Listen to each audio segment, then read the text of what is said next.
music was hitting though. What happened to the last intro that you had? The one with the custom video?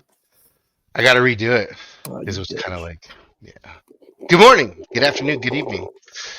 This is Mike Up with Gus. I'm Gus. This is Andrew Pesina back with us again for season 2 because we took an extended break You because took an extended break. I took an extended break. I have personal shit going on, man. I have my own life going on, so you know, being a dad and all. So, but we're back on the horse because the horse came by today and was like, "Where the Get fuck have on, you bitch. guys been?" Yeah, get on, get the fuck back on the horse. We have a new look. Do you like our new look? No.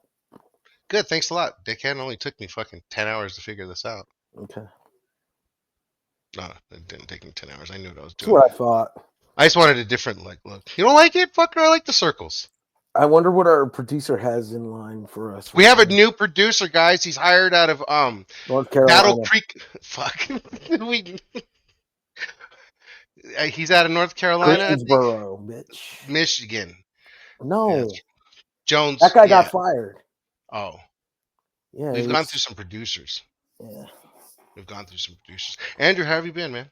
Um, I've been a riot. God damn. Yeah, been dealing with some enlightenment issues, but I feel like a total vegan Superman right now.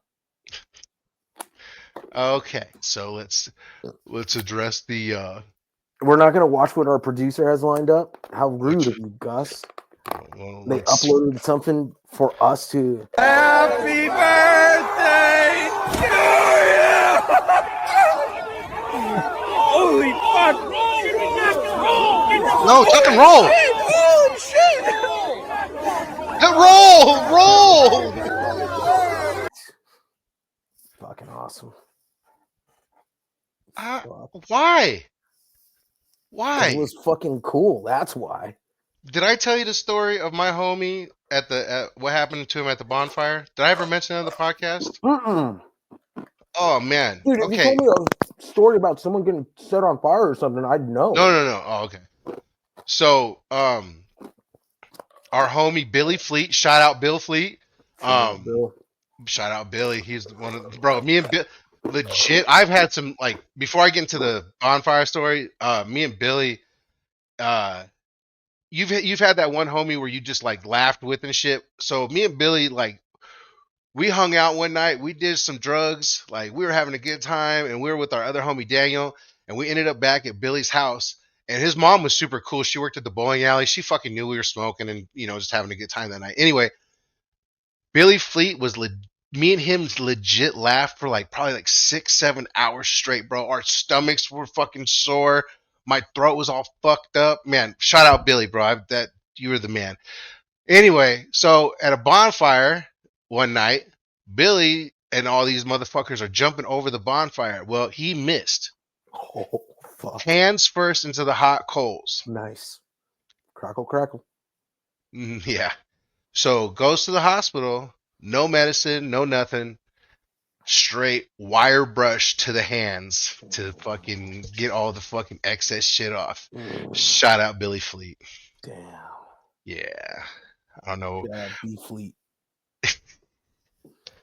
Man, but anyway, but like, how have you been others besides, keeping the beef going with certain people? I didn't Keeping the inst- veggies going with other people. I didn't really instigate anything. I just voiced my opinion on some matters happening in SoCal. Someone wanted to be a bitch about it. And people are messaging me saying, "Oh yeah, he's a fucking bitch," blah blah blah. I'll say this: I'm not gonna name names. One person told me they fucking always get lowballed by him and shit when he's booking shows. But what am I supposed to say about some guy who's able to convince Money Marks to let him waste their money so he can get their friends booked in a main event match so that he can manage them and try and get himself over? And all these other untold stories that I won't tell because they're other people's stories to tell. And I'm not a gossipy bitch and all that, and I don't cry. I just voice my opinions on professional wrestling and how the scene could be better. And some people take it to heart, and it's like, well, fuck you, man. Like, you're fucking going on shows doing commentary, and you're taking away from me action and the stories and everything and all the hard work people are putting in the ring just so you can get yourself off as a shitty comedy character. You're not funny. You never were. You never will be. And then you fucking book yourself to be a manager on shows that other people are putting their money into. And then you're totally fucking destroying the value and lowering the stocks of everyone you associate with. And, doing matches with rookies where you stiff the shit out of them because you don't know how to work hard, strong style, because you're just an idiot who just fucking throws hard with no technique. I don't know what else. I mean, what do you want me to say? Like some fucking idiot who, like I'll say this. I watched that Dream Slam show that happened on Friday. Watched the main event, and some idiot felt like he needed to be part of the main event match where he took someone's finisher, legit took their finisher before a match, and then later on came back and helped that guy win. And it's like, you're not selling the finisher, and now you guys are in cahoots. What kind of stupid ass fucking booking is that? And then I asked people at that show, like, what was up with this shit? And they were like, oh, you know what it is. You know who advocated for that. And it's a shame because Jordan Cruz is such a fucking great wrestler and he deserves better than to be fucking paired up with some shithead who's going to do nothing but try and get himself over at Jordan's hard work and expense. So what do you want me to say? I'm sorry. I don't get people fucking $20 bookings and that you consider yourself a fucking god in SoCal. When really, let's talk about your fucking track record in SoCal. A lot of people fucking only gravitate towards you because they're either on the same shit level as you or they don't know your fucking story, Jarrell. You're lucky so many fucking people here in SoCal don't know their fucking history, because if they knew their history, they'd realize what kind of fucking clown you are. You've always been a fucking clown. You always fucking will be. You could have just shut the fuck up and not posted anything, right? You could have just let it slide. And whoever sent you my post, because I have you blocked because I don't want you associating with me, I don't mind them fucking sending you shit. In fact, if I say something about Jarrell publicly or privately, fucking tell him. I don't fucking care. I don't give a shit. I'm not a fucking coward. I believe and stand by what I believe in when it comes to that guy and shit. And I'll be 10 toes to the ground on that, But it's like, I mean, Gus, you've dealt with him. You've dealt with him. You know exactly what I'm talking about. He's got a reputation. In fact, I don't know if I'm it's still on trying to be YouTube. Hold on. nice. I don't know if it's still on YouTube, but it was Jarrell when he was Mark Ass Riot versus Lil Cholo at like High Risk Wrestling. And before the match started, a fan who's privy to the business at the time, he legit yelled out, "Marcus, don't change the finish of the match." And then Cholo was all like, I told him the same fucking thing, bro. In the middle of the ring. Match? Middle of the ring before the match in front of the audience. Jesus. Like, that's the reputation Jarrell has had for years. Dude, his fucking biggest fucking brag was that he was on MTV. No, dude, you were on MTV.com. You were on the WSX web show, dude. And you were only on there as a fucking rib. Get the fuck out of here. Devin told me. The fuck more do you want me to say, Gus? Like, what more? Like, because here's the thing. He could have just shut the fuck up and kept his opinions to himself and realized, maybe done some soul searching, maybe realize maybe what this guy is saying has some merit. Because listen, if what I said didn't have merit, he wouldn't be fucking responding. He wouldn't be making posts about me, thinking that I wouldn't see it, even though fucking people will stooge him out because they can't stand his ass. People have been stooging his ass out, telling me all this shit about him. Not just this shit, like about how he conducts himself and all that, but also other shit. Way before this, I've heard about people who say they won't work with him because of certain things he did, and because he's got a certain reputation. I'm not going to say exactly what, because I don't want him to try and act like I'm trying to fucking, smear his name when everyone knows he's a piece of shit. I'm just not going to give him that. 10 minutes in, that's all. I'm just going to tell him, like, hey, fuck you. You don't need to talk about me because you know exactly what kind of fucking wrongs you've done. Listen, in that post you made, you fucking tell that lie. Said, we haven't spoken since 2018. Bro, Gus will fucking has the receipts. You tried to get booked on my fucking shows in 2022, 3 years ago. And I told you I don't use managers. And you tried to use Haas. You tried to use Big Dick Haas to get booked on my shows. That's an example of you fucking trying to latch onto others so you can get yourself over. Now you're doing the same thing to Jordan Cruz. And Jordan, Parker, bro, I'm telling you this straight up, bro. Fucking tell Dream Slam no. If Jarrell's the one booking Dream Slam, now tell him no. Put a foot down. Don't lower your fucking stock working with this guy because he's not going to help you. And whoever's in charge of Dream Slam, get rid of him. Fucking RJ, Eli, Islo Salucha. Every time I watch you guys, you have good shows. But you know what ruins him? Jarrell's shitty fucking commentary where he's trying to constantly make himself the fucking star of the show, trying to get himself over, trying to act like he's a comedian when he's not fucking funny. Everyone who associates with him, do yourselves a favor, cut yourselves off from him. He's gonna fucking sit there and say, I give people opportunities. No, you know who gives people opportunities? Fucking Eli Everfly. I know that for a fact. You know, I've seen what Eli does behind the scenes for Epic Pro, Islo Salucha, Santino Bros, and so many other promotions. That dude does a lot more than you ever fucking know. You know what you do, Jarrell? You fucking try and latch on to some fucking money marks, try and use their fucking checkbooks to get you and your friends booked and try and get yourself manager spots. Dude,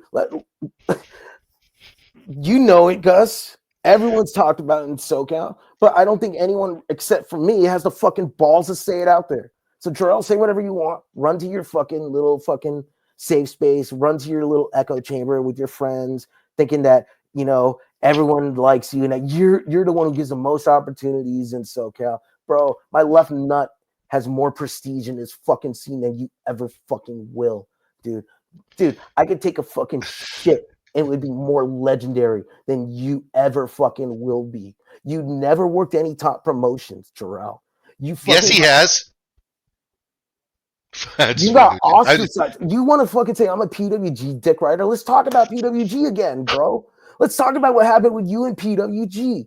When you fucking went to a show in 2005, I was working a merch table and you were standing at the door because that was the only thing that they were willing to let you do because nobody fucking trusted your ass with anything. And you also showed up late after the ring and chairs had already been set up.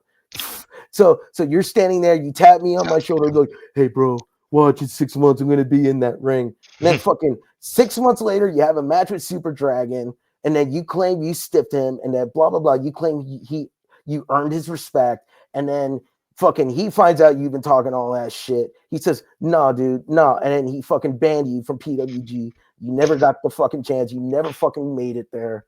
And you want to fucking talk shit about me being a PWG dick rider. I'm sorry.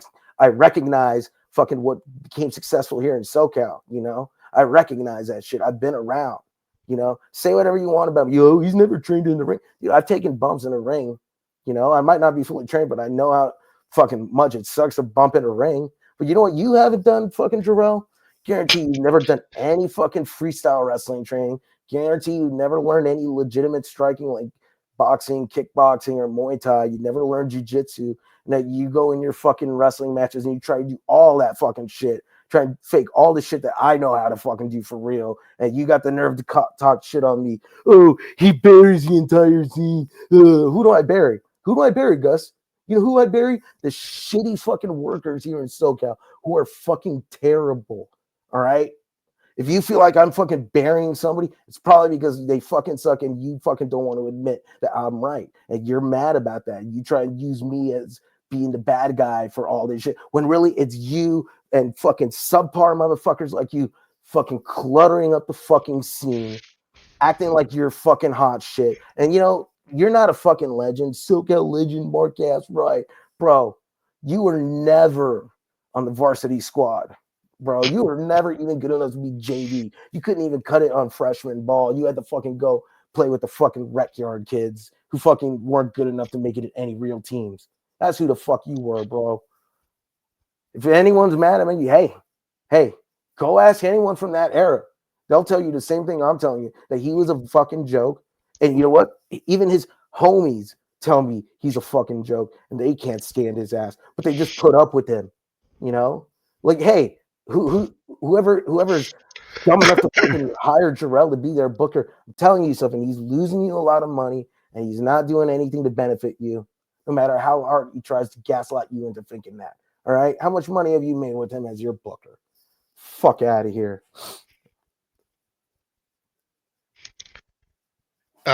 Andrew, what was your favorite Disney movie growing up as a kid?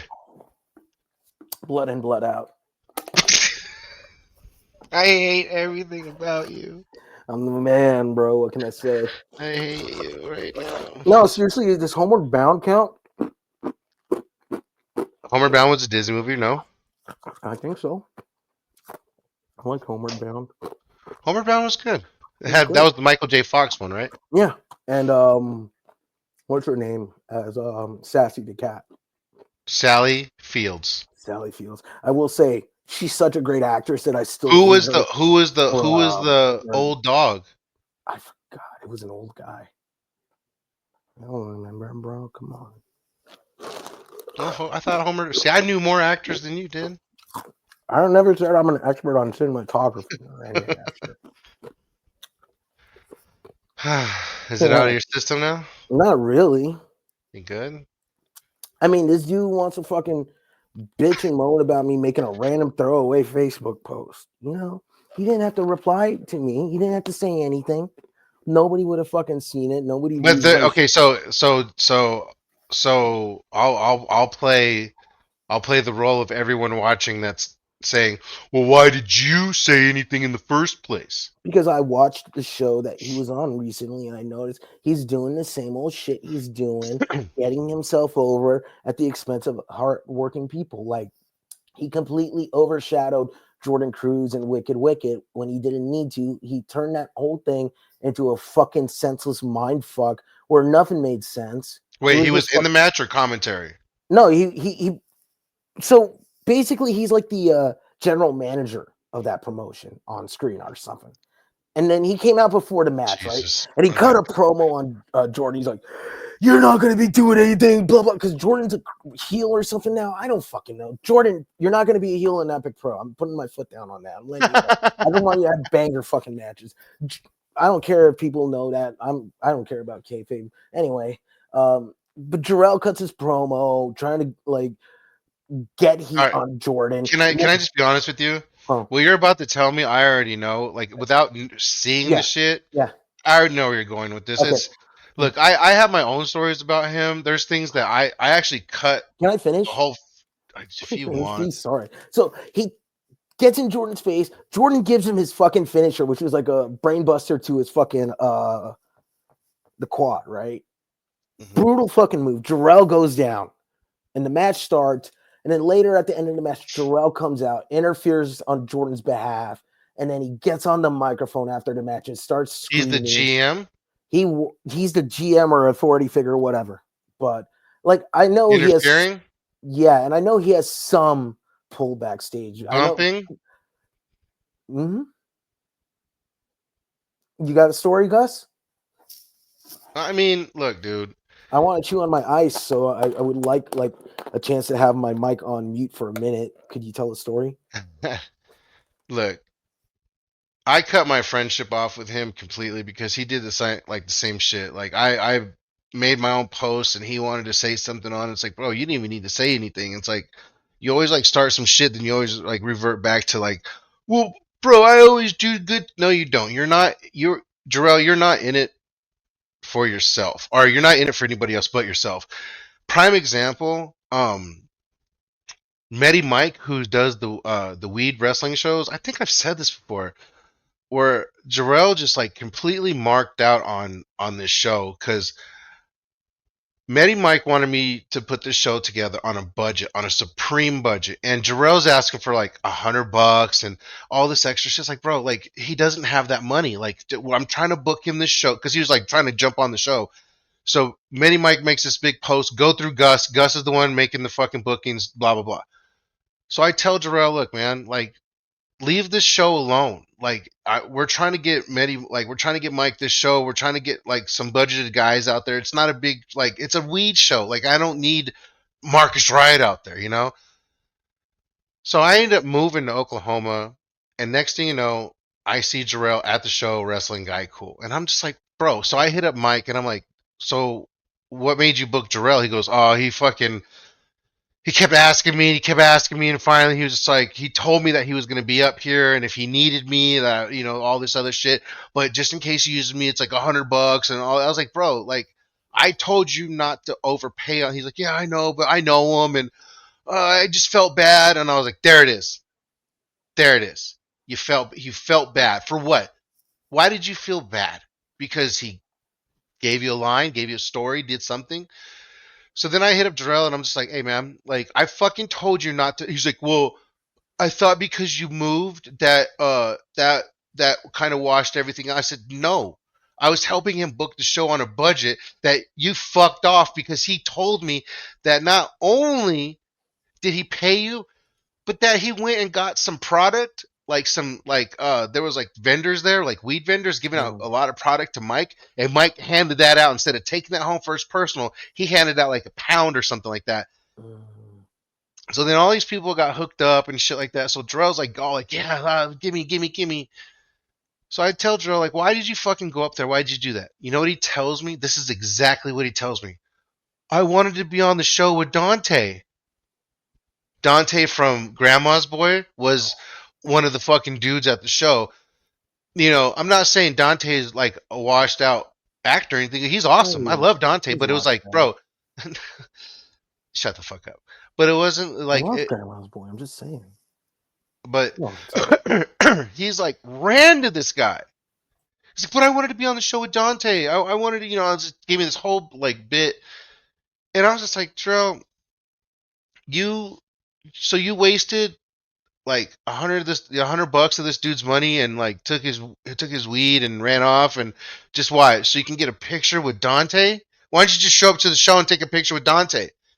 You know what I mean? Like that's all you had to do, but you had to go through the whole spiel, give the whole like, oh, I can I be on the show? It's like, bro, it sucks because I didn't even want to tell anything like this. I didn't even want to tell this kind of story. Fucking Andrew always gets it going, but it's like I got attacked by him as well not too long ago, and I was like, Jarrell, shut up, like What do you say? shut up, nothing. It's between like I'll tell you later.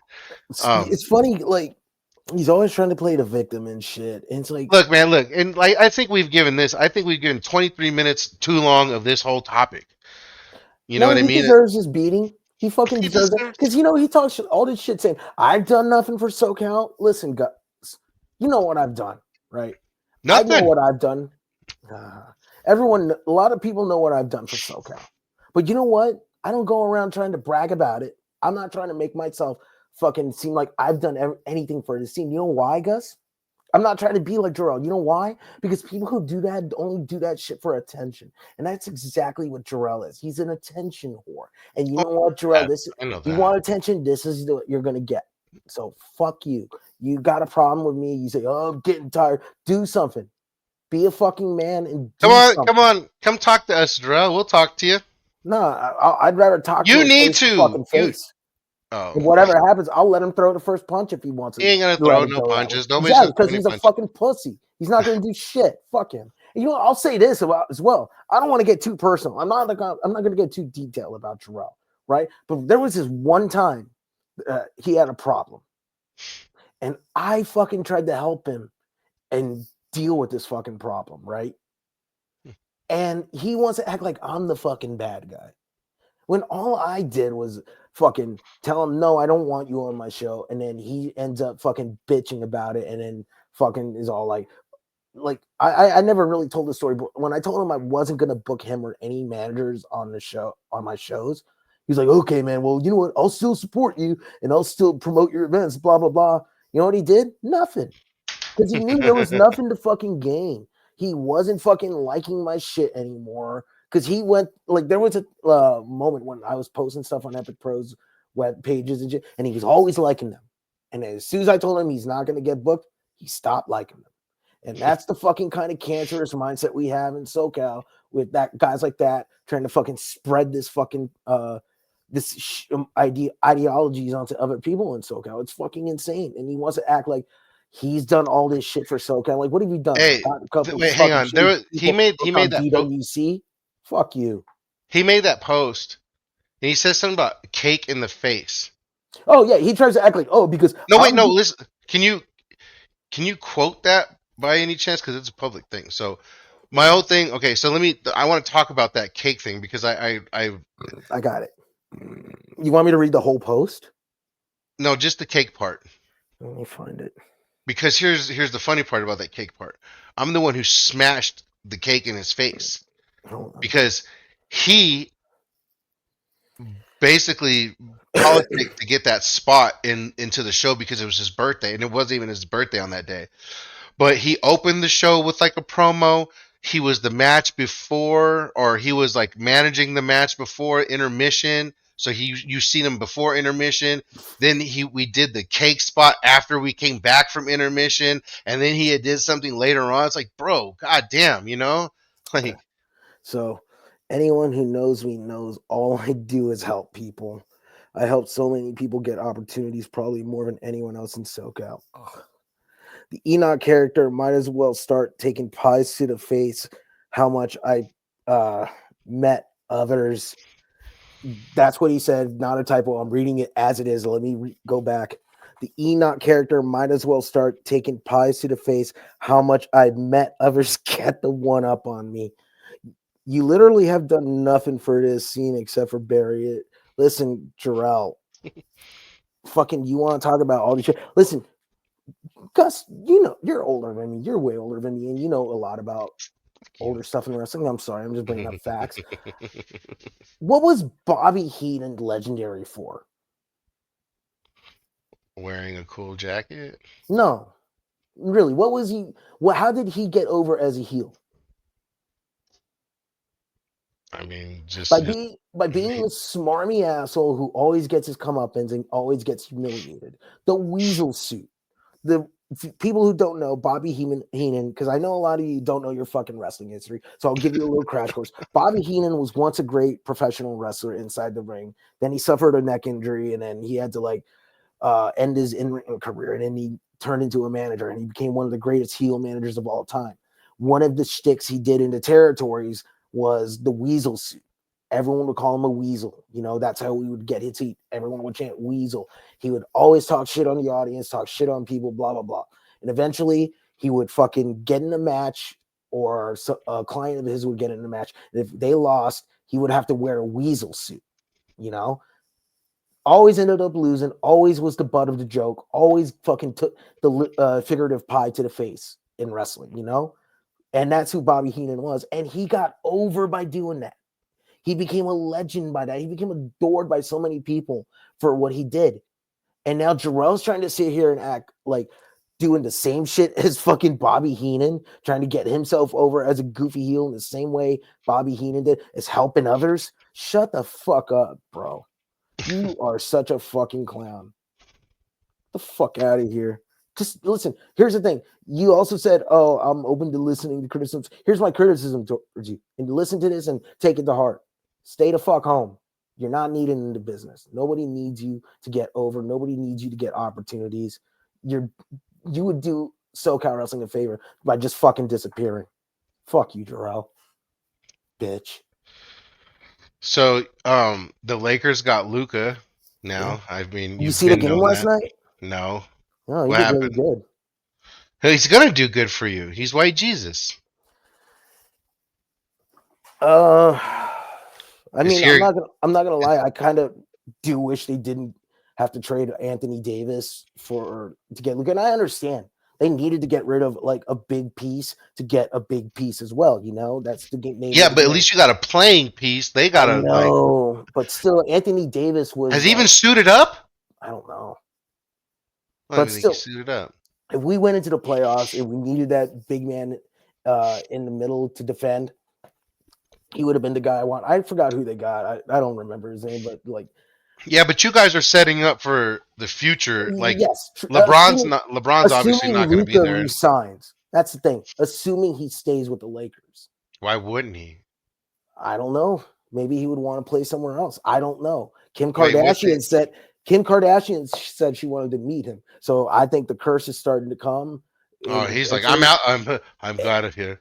bro, it's the Genie Bus Lakers. We can never be sure of anything anymore. And just listen. You leave her alone. No, just kidding. Uh, it's been like what 10 years now that she's owned a team on her own, Yeah, something like that, right? and it's like one championship. Yeah, it was the bubble championship. Like it still counted, but we deserve It is better. what it is, We you know. deserve better. But I mean, how do you like? You don't think like? First of all, OKC is gonna win it all. I think. You think? What Yeah. about Cleveland? Mm, no. OKC. No. I think it's their year. Okay. I think it's their year. Just not even because I live here, but I think it's their year. I think Cleveland's got a good shot. I mean, even the Warriors might squeak it out. You know, No, I don't see them doing shit you don't see anymore. that. You just don't like the Warriors, though. Of course, I'll admit that. I don't like any San Francisco team. The Niners, I sort of have a love-hate relationship with now because they left San Francisco to San Jose or Santa Clara, which is not Mm. San Francisco, but they still call themselves San Francisco. So it's like, should I hate them or not? You know? Or nah, or Yeah. nah. Like if they went to Oakland, okay, cool. I'd be down with that. But Do you have Oakland, a football team? You're a Rams uh, guy. you know what? When I want to troll, I go with the Chargers. What? When I want to troll, I go with the Chargers. I guess so, man. Did you watch the Super Bowl? Yeah. Yeah. I mean, I didn't expect that, but I wanted that, but I didn't Yeah. expect that. I mean, I don't like the Chiefs. I can't Nah. stand Mm-mm. I can't stand the entire Kelsey Swift thing. Like to me, it just shows how America is still stuck in that high school mentality. You know, like it's like, oh, it's the popular girl dating the football player type shit. It's like, who gives a fuck? Why are we paying attention to them? You know, like I think it's funny the one time the first time they had showed her, and they immediately like they show her, and then it was the pick six. mm.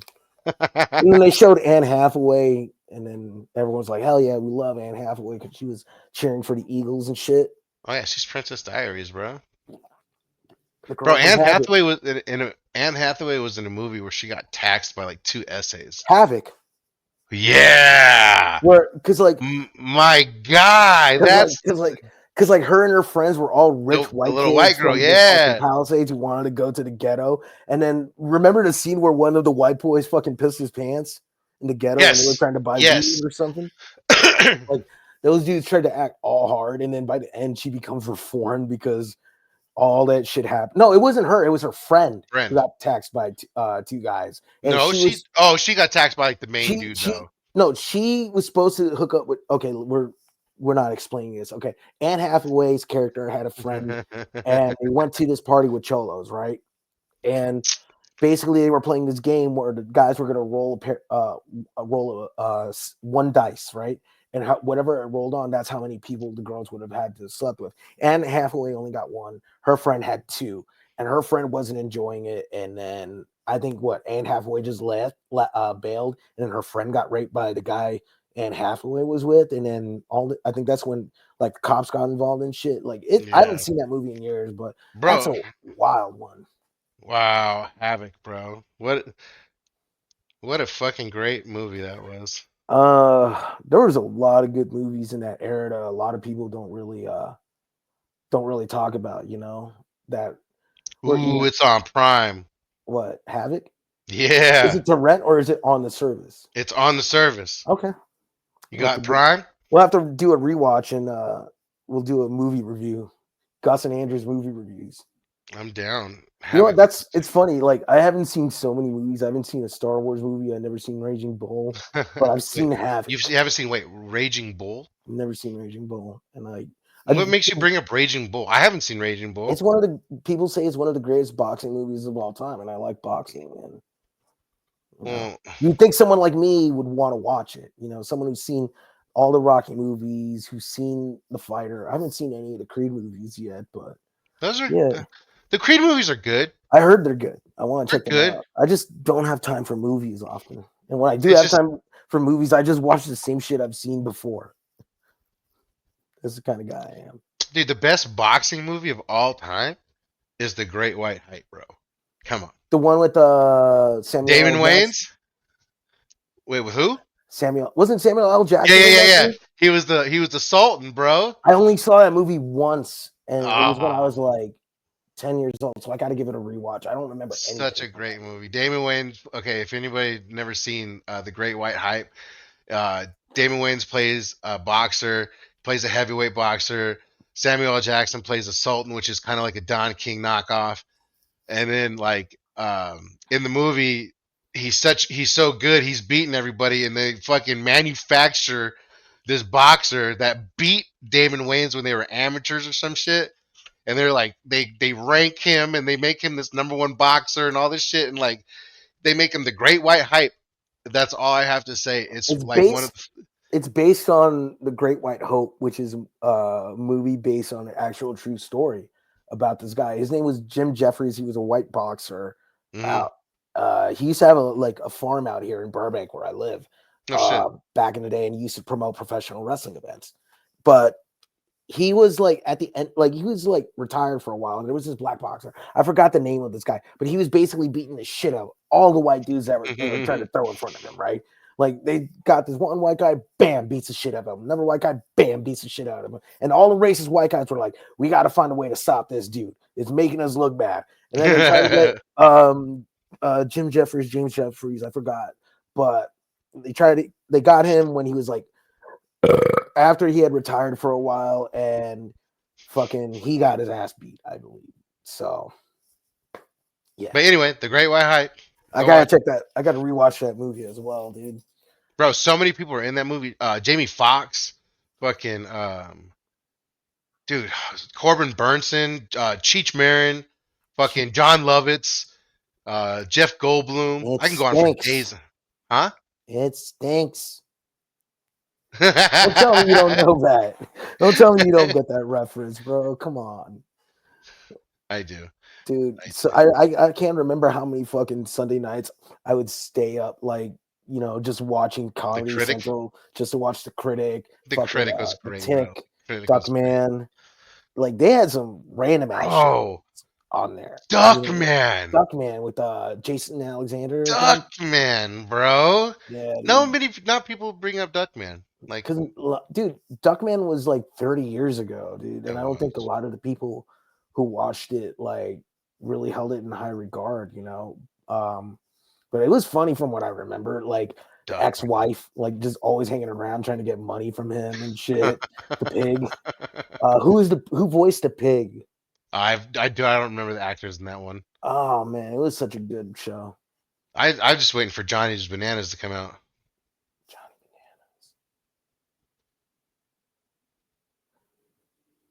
I'm gonna let that sink in. I know this. Johnny Johnny's Bananas. Bananas. Because I want to say it's a Boy Meets World reference. Because there was something like that when Corey Johnny's Matthews Bananas. when Corey Matthews went to middle school and he bumped into the bully, and he had that one kid who was played by that dude from American History X, who was Vader's son on the show. Did you ever see Vader's appearances on Boy Meets World? So Johnny's Bananas was from Entourage. Oh From shit, the cartoon, the later yes, seasons. That's why I yes. don't remember it, dude. Because I only watched those like season 6 and 7 and once. Like I only watched Really? after season 6. I only watched it once because like I don't know. They tried hard to bring in too many characters, and they tried to split the group up. Like Vince was becoming a failure, and he started getting into cocaine and started hanging out with Sasha Grey. Turtle was like becoming an entrepreneur and hanging out with all types of different chicks after he broke up with Jamie Lynn Spears. Some Drama of the became stuff. successful. E became a fucking partner, or was like becoming like a fucking hotshot manager with that guy who was Scott Connor's Scotty character. Lavin. Fuck, dude. I Or- hated that era of Entourage. Like yeah, after it was after Vince cut his hair, it was like, come on, what are we doing here, bro? after Vince did the drugs. That's all it was. It's like, here's the thing. Season 5 had its moments, right? But like Mhm. when you look at like how season 5 went compared to the earlier season, it's such a fucking downer. It's like the show did a 180 in its vibe. Season 2, probably the best season. Season Dude, 2A when they go or live however at it goes. Jessica Alba's house in Malibu, And then Drama's all like, "How am I gonna get to my auditions? It takes forever to get to the fucking Hollywood from the Malibu." It really does, dude. It's a Bro, fucking remember when he fucking golfed that car up? yeah, Do you know who yeah. that is? Do you know who the dude was? I forgot.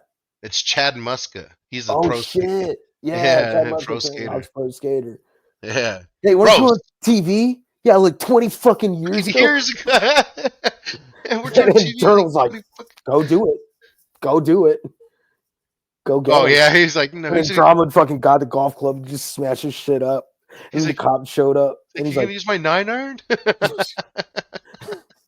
the cop showed up and then Turtle gets a call like, "Hey man, you booked it." And Drama's fucking all excited while he's arrested. Like, Fucking, oh I love man, that Celebrity show. Justice is gonna pick this up. He was always looking for a fucking way on TV, wasn't he? Bro, I still remember that show, Celebrity Justice. Oh, Like it was like Celebrity Justice was good. I the remember it like precursor to TMZ. a little bit, right? Yeah. Like I liked TMZ watching Cheaters. to Cheaters. Cheaters was the shit, even though it was kind of staged. Did you ever watch MTV Next? Oh, yeah.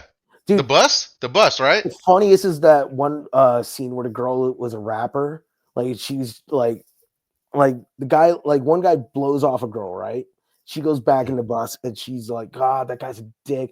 It's your turn. I hope you're ready." He's like, "Girl, it's time to show him that I'm a little rapper. Here we go. Here we go." And she's walking like off the bus.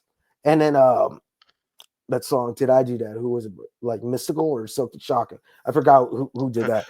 That was Did I playing in the do that? background. She's like walking down. She's like, "All right, time for me to," and she just falls down the steps. And they show Oh, a freeze shit. frame of her I like do remember when the this. girl fell down the And stairs. then like she's walking toward the guy. She's like waving toward him, and then he's like, "I just wanted to see if you're all right." Next, and she just fucking got mad and busted a freestyle on him, dude. Let me find that. That's Dude, I missed the old MTV days when they had like Date My Mom, no, like, oh yeah, but like even Room before that when it was like Raiders, the no, Singled Out. the spring break shit. I wasn't old enough for that. Well, the What do you mean old latter enough for that? years. I didn't watch. Bro, you were old enough to watch the spring break, MTV spring No, no, breaks. I'm saying like I didn't watch it when it was in its prime from like the Oh yeah. 80s to like the mid 90s. Like I started watching MTV in like 95, 96, you know? So it was like right around the downturn of Bro, I watched MTV. the first like Road Rules and fucking what was the other one? Real World? Real World. I watched the Real first World was Real sick. World with the gay dude and the black chick and the dude that died. San And Francisco? and the cowboy. Mm-hmm. And Yeah. Puck, the fucking homophobic racist guy who fucking insulted the guy who had AIDS and then later fucking died. And like he was Pedro. wondering, yeah, he was wondering for years why everyone hated him. Dude, remember the Seattle season when that girl Irene who had Lyme disease told that guy who Oh was in the shit! He said closet? Irene, the big Mexican bitch. No, she was white. She was white. She had curly hair. She had Lyme disease. Okay. So she was Remember, like, she's mean, right? She was mean, right? I forgot, but basically she had beef with the guy who was in the closet, and she was like, "You know why I couldn't ever work out because you're gay," just trying to insult him. And then he goes inside as she's leaving, finds her fucking stuffed teddy bear that she left behind, threw it in a fucking water, right? Just fucking threw it into the Yes. water. And then he Yes. fucking went to the car, opened the door, and just smacked her, and then slammed the door. I was like that was the first season of the Real World I ever saw. I was like, who holy was the dude that slapped her? What was his name? I forgot. And then she kind of like laughed it off. Remember? Yeah, she laughed it off because it was like nothing and shit.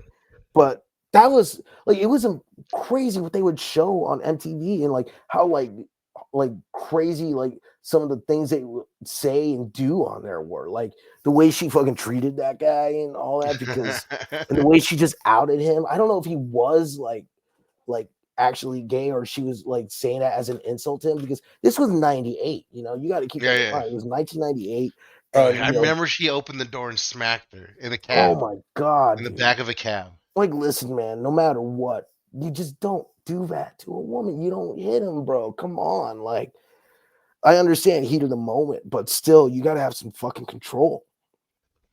Like What other good shows were out like on MTV like back then?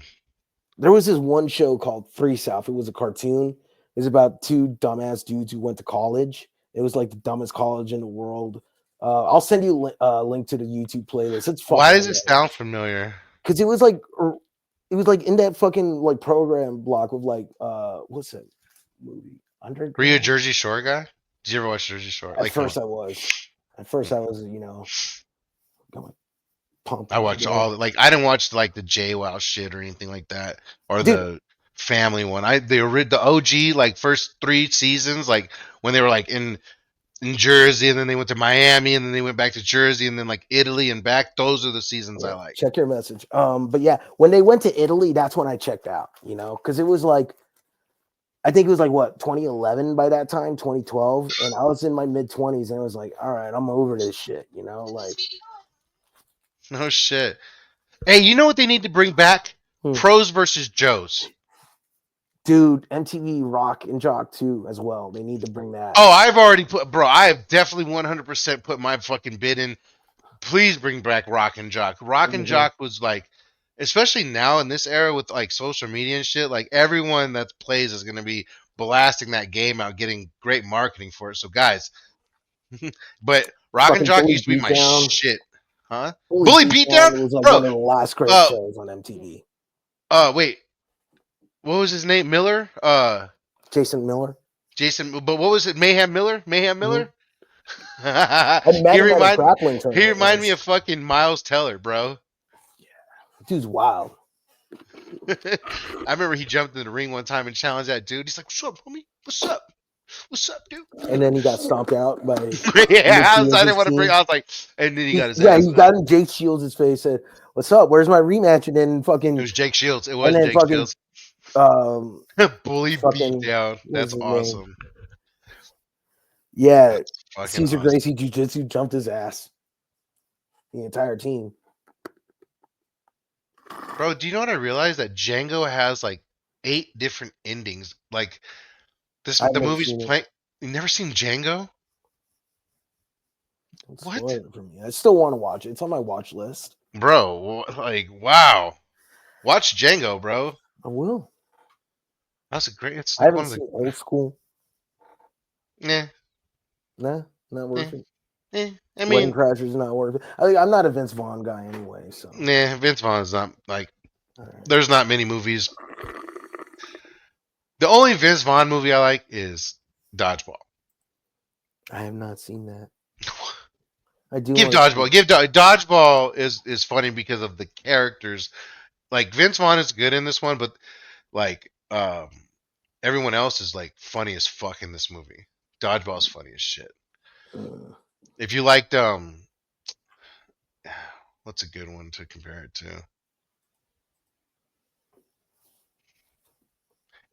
Dude, remember Troop Beverly Hills? Uh-uh. Man, I know Ronnie. What's it? Ronnie Dangerfield. now that was Ladybugs. Oh, okay. Yeah, that was a soccer one. Okay. I'm all excited for that one. That's when the dude. That's when the boy turned into the girl to help him with the team to win Mm. shit. That shit was great. See, nostalgia. What'd you like? What other fuck? What else was on MTV though? That's what I was really going for. What else was on MTV that was good? True Life was really fun. True Life. I'm a hooker. Dude, I'm a streetwalker. the funniest is like a lot of it, like the high school teenage angst ones, because like I was at that age when the show was like coming out, right? They Mhm. were all like they had the same fucking songs playing in the background. It was like when some kid was in apparel and he was feeling heartbroken and wasn't sure, like they would play the instrumental track from I Got Five on it. Whenever someone's like happy and in love and they're talking about like someone they're in love or they're with someone, they play the instrumental from Nelly and Kelly Rowland's Dilemma. And then when someone would be mad, they would play the instrumental track from Limp Bizkit Break Stuff. Like it was pretty much the same fucking soundtrack. It was pretty fucking hilarious. I remember the high school senior one where some dude like I think he was trying to ask out some girl and she just totally shut him down. It was like fuck that was like funny, but also I felt so bad for the kid. Oh, you know what's really awesome?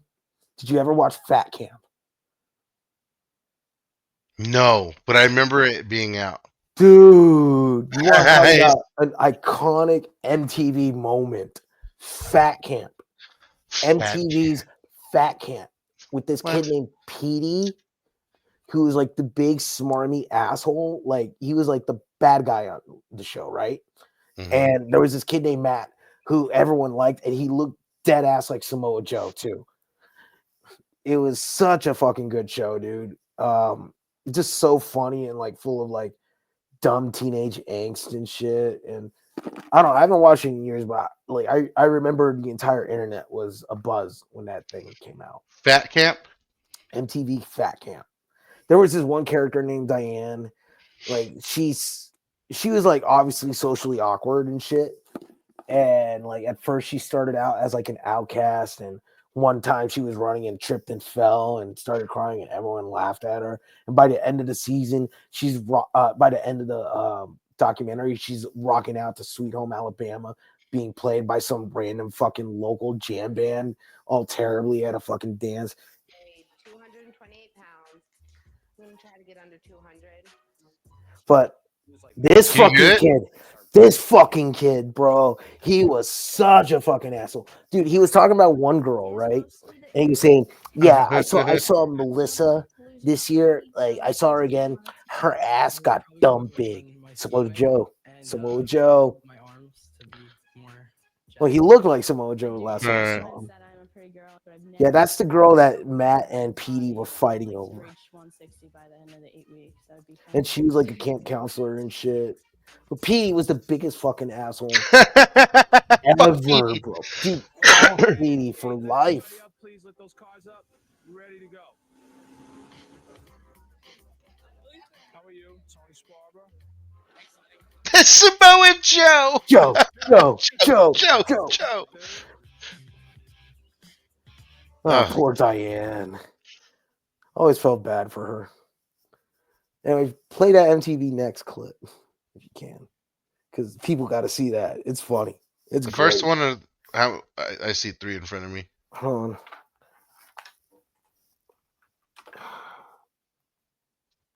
What's this? Oh, this is. Come on! Let's go! Fuck yeah! Oh! Oh, Wait, why? Because he yelled? I guess. What a Is this dick move. pickleball? Yeah. What, gangster pickleballers or what? Oh, that guy got fucked up. Okay, wait. Hang on. So Let's I see just it pressed again. play. I didn't know what's Let's see going it on. again. Come on! Let's go! Oh, he's hype. Fuck yeah! Oh, he smacked his paddle He slapped out. his paddle. Ah. I mean, yeah, that's a dick move when you think about it, but like, you didn't need to fucking do a felony on this fucking guy, you know? Damn. Damn, bro. He Like, said, can you imagine? what, being at a pickleball game and someone just gets motherfucking sparted in the You face? just fucking get Kawada kicked in the fucking face.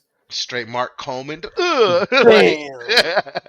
bro, Mark Yeah, Coleman, so it's like, MTV. that kick to Mark Coleman's face still is burned in my memory for life. Charity Falls, Charity C next bus.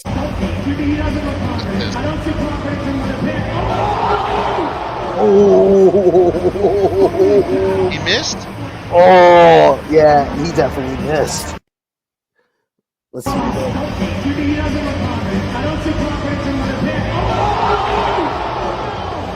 Is that the X Games shit? I think it's Nitro Circus.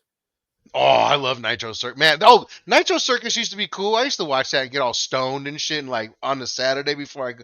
Bro, I swear there was like a whole just like clan of movie or shows that I watch on MTV on a Saturday or Sunday before I go out and party. I'd like watch Nitro Circus, fucking what is the other one? Fucking Bam Margera and all the Jackass. Bro, I watched all that shit. Loved it. Wild Boys was the best. Wow Boys was the Salute. best.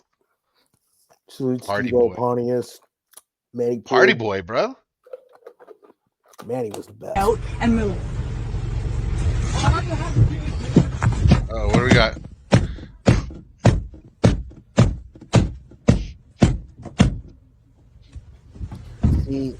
He doesn't know how to punch. Would have at least cracked it if he knew how to fucking throw it right. Yeah, he just came into just.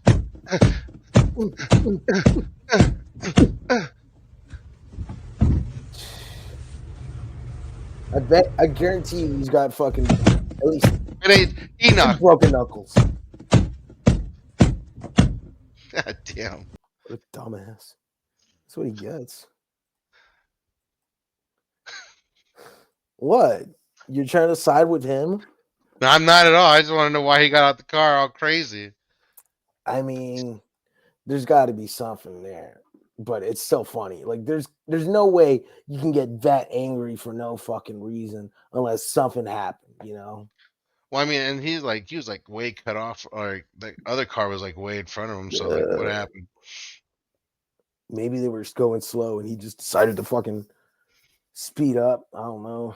I mean, I've had that happen to me. Like, I'd be going 40 in a 35-mile-an-hour lane, and some fucking guy's trying to go like way faster than me, and then they'll just fucking go in the next lane and go like 60. You're a horrible driver anyway, so I I'm can a understand good people fucking getting mad driver. at I you. don't want to hear that. Listen, Jerome can say whatever the fuck he wants about me, but I will not stand for you saying I'm a bad fucking driver. You're a bad driver. You're a bad driver. What? You're not even a cautious driver. You're like a fucking I'm fucking cool. Fuck no, you. no, no. You're fucking like, oh my god, a car's coming down the way. Well, because I'm driving the fucking speed limit. I'm brown. I don't want to get fucking tickets from the cops and then fucking get beat up just for being brown. You know, Mister. Why does Mister. Brown have anything to do with you driving like shit? I'm not a shitty driver. Fuck you. Juicy for now said I'm a good driver. Who Name did? drop. Juicy for now. Shout out Juicy for now. Shout out Juicy. Shout out Juicy. You know who else said I'm a bad driver? Who? Ed? Benny. You have the same opinion as Benny. How about that? Benny's a bad driver too. In his old ass CRV or whatever the fuck he was driving, that blue ass Honda that his mom left him. Damn. I seen he was on a couple shows because I feel that the promoters are just trying to pump information from him. Are you talking about him being on I don't know what I'm talking about. Nope, on nope. on the Flintstones pet show?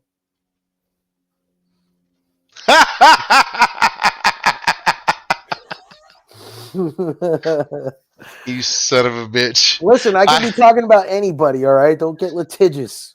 Was that motherfucker? That was that motherfucker's name, huh? It really was. You son of a bitch. What? That's too Well, fucking like I funny. said, I'm a riot. Yeah, until you're 4-0 against me in fucking MLB the show, bitch. You said I'm 4-0, you dumbass. I'm 4-0. You know, you said I'm 4-0. You said you're 4-0. You're 0-4. You suck and you fucking. I'm undefeated. Oh no, I suck at video games. How terrible. Well, that's the worst thing in the world to fucking be terrible at video games. Oh God. Oh no. My life is meaningless because I suck at a video game. You were butthurt about it. No, I wasn't. You were out. I got a Oh, triple you play on your ass and I hit several inside the park home runs on you. So hit one inside the park home run 2. and you got one triple play. Oh, bro, this bitch got a fucking inside the park home run because he picked this fucking stadium that's like 900 feet extra Polo past the grounds. fucking normal fucking like wall. Not my fault your fucking outfielders don't know how to fucking play. Bro, you hit a legit home run. Instead, you hit a line drive that, like, come on. That should have hit a wall in any other stadium. Instead, I got to run 2 extra fucking blocks down the goddamn field. Oh, you guys should have fucking played deeper. What do you want me to say? And then you pick a field that has a 300-foot fucking home run wall to the left. 250. Was it 250? You Yeah. stupid fuck. You What? suck, man. Listen, you could have You fucking can bunt that motherfucker. you played those. We both played the same fucking field, so it's not like you couldn't have done the same thing a million times. No, I just hit home runs. Fucking yard on you. Bitch ass up. You can get one home run off like Ask Randy ask him Johnson. how that fucking first inning went of our first game. Yeah. But I still want to keep playing your ass because eventually I'm gonna get my W's back. Might take me a Look, while, but I'm gonna get them back. I'm we'll not play. scared. I'm not We'll scared play. of your ass. We'll I'm play. not a little pussy like Jarrell is. I'll come at you directly, bro. What's in that cup? Ice, What was in that cup? Sprite. Mm. What's What? this? Our producer from Anaheim, California, or wherever he's stationed at.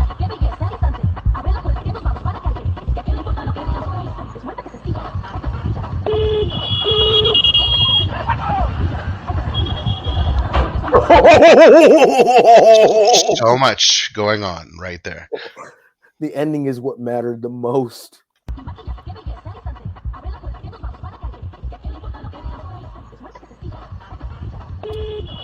See, this is why you never just go directly when the light turns green.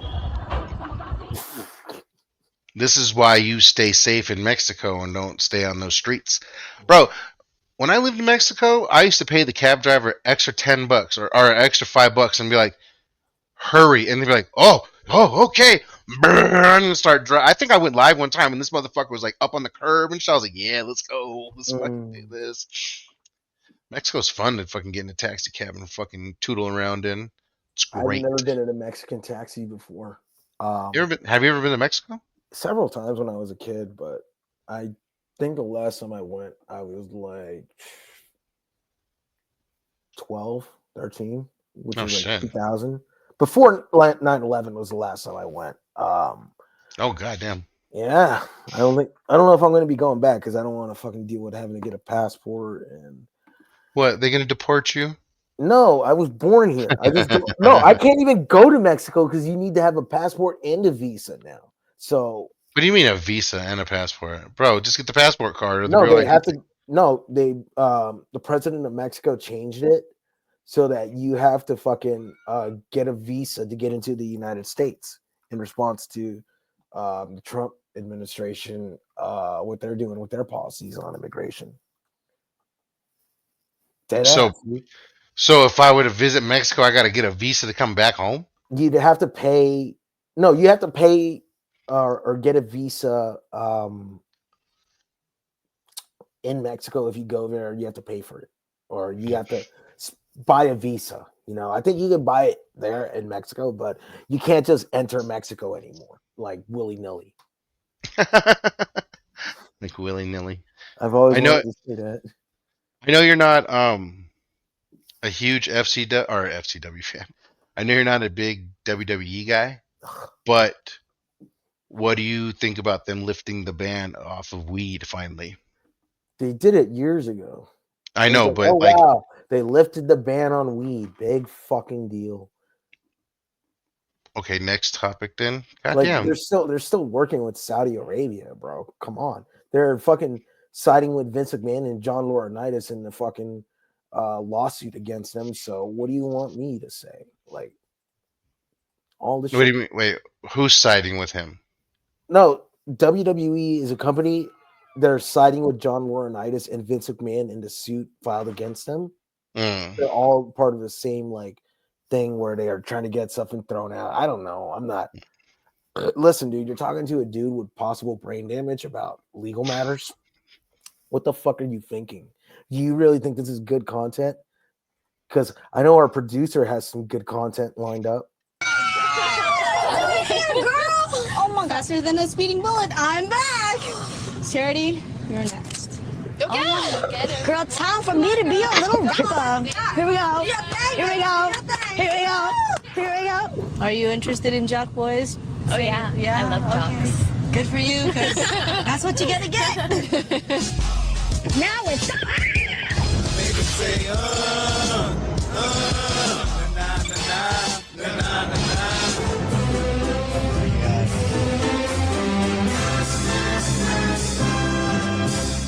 I just wanted to make sure you were okay. Next. Hey, homie, yo, I'm your ghetto-friendly surprise. You should have recognized with my exotic look and my erotic ways. You would have tried me out in different ways. So peace out. I'm out. Beat it, Biggie Smalls. Oh yeah, that's another thing about Ouch. MTV Next. Ouch. Ouch. All the Yeah, I remember. contestants would get $1 for every minute they would last on a date. Oh shit. Yeah. It wasn't as weird as like Room Raiders or Date My Mom, but it was up there. Date My Mom was I wasn't a Date My Mom guy. What was the one where Parental Control, I think, where the parents Oh, would set yeah. up their like kid on a date with someone else because they didn't like their boyfriend or Boyfriend, girlfriend. they would sit in the living room with the boyfriend and they were like, "See, Andrew, that's what you should have done. You should have opened the door, Andrew." Yeah, I used to watch that shit. Shut up, And bitch. Andrew would sit there like this, like, Fuck you. I hate you. She's gonna pick me later. That's why I plowed your daughter in the back seat of your truck, dude. Yeah, the dudes would always say the most fucked up shit to their dads. Right? And the moms would talk to their daughters. The daughters, not the daughters, but the girlfriends. And girlfriends were like, "Yeah, well, I know how to make him happy that ways that you never will." Mm-hmm. I think, dude, correct me if I'm wrong. I think one of the dudes even says something to the dad like, "Oh, I'll make your wife feel better." So he said something to him like stupid, where the dad stood up, was like, "What? You talk about my wife again? I'm gonna get you." Yeah. Like one of those. Like to me, like I always felt like those shows were scripted. They had to be, right? A lot of But them they were still entertaining as fuck. Room Raiders was funny because like you would always have like moments where the dudes always have the most embarrassing shit, like fucked up underwear or like something like that. Like, and they would be on TV like, "Oh my god, I can't believe this is happening." Like, come on, you can't tell me that wasn't fucking put there by the producers and shit.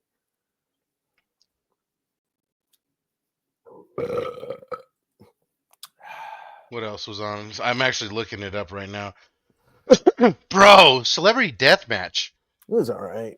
You didn't like that? I loved it. I liked it at first, but like when I look back, like when I look at it again, when I rewatch old episodes, it just doesn't hit the same way anymore for some reason. I don't know why. Maybe it's because like I feel like comedy has just gotten better. Everything has just gotten funnier and shit, and it just feels like tame. Outdated. Yeah, kind of like that.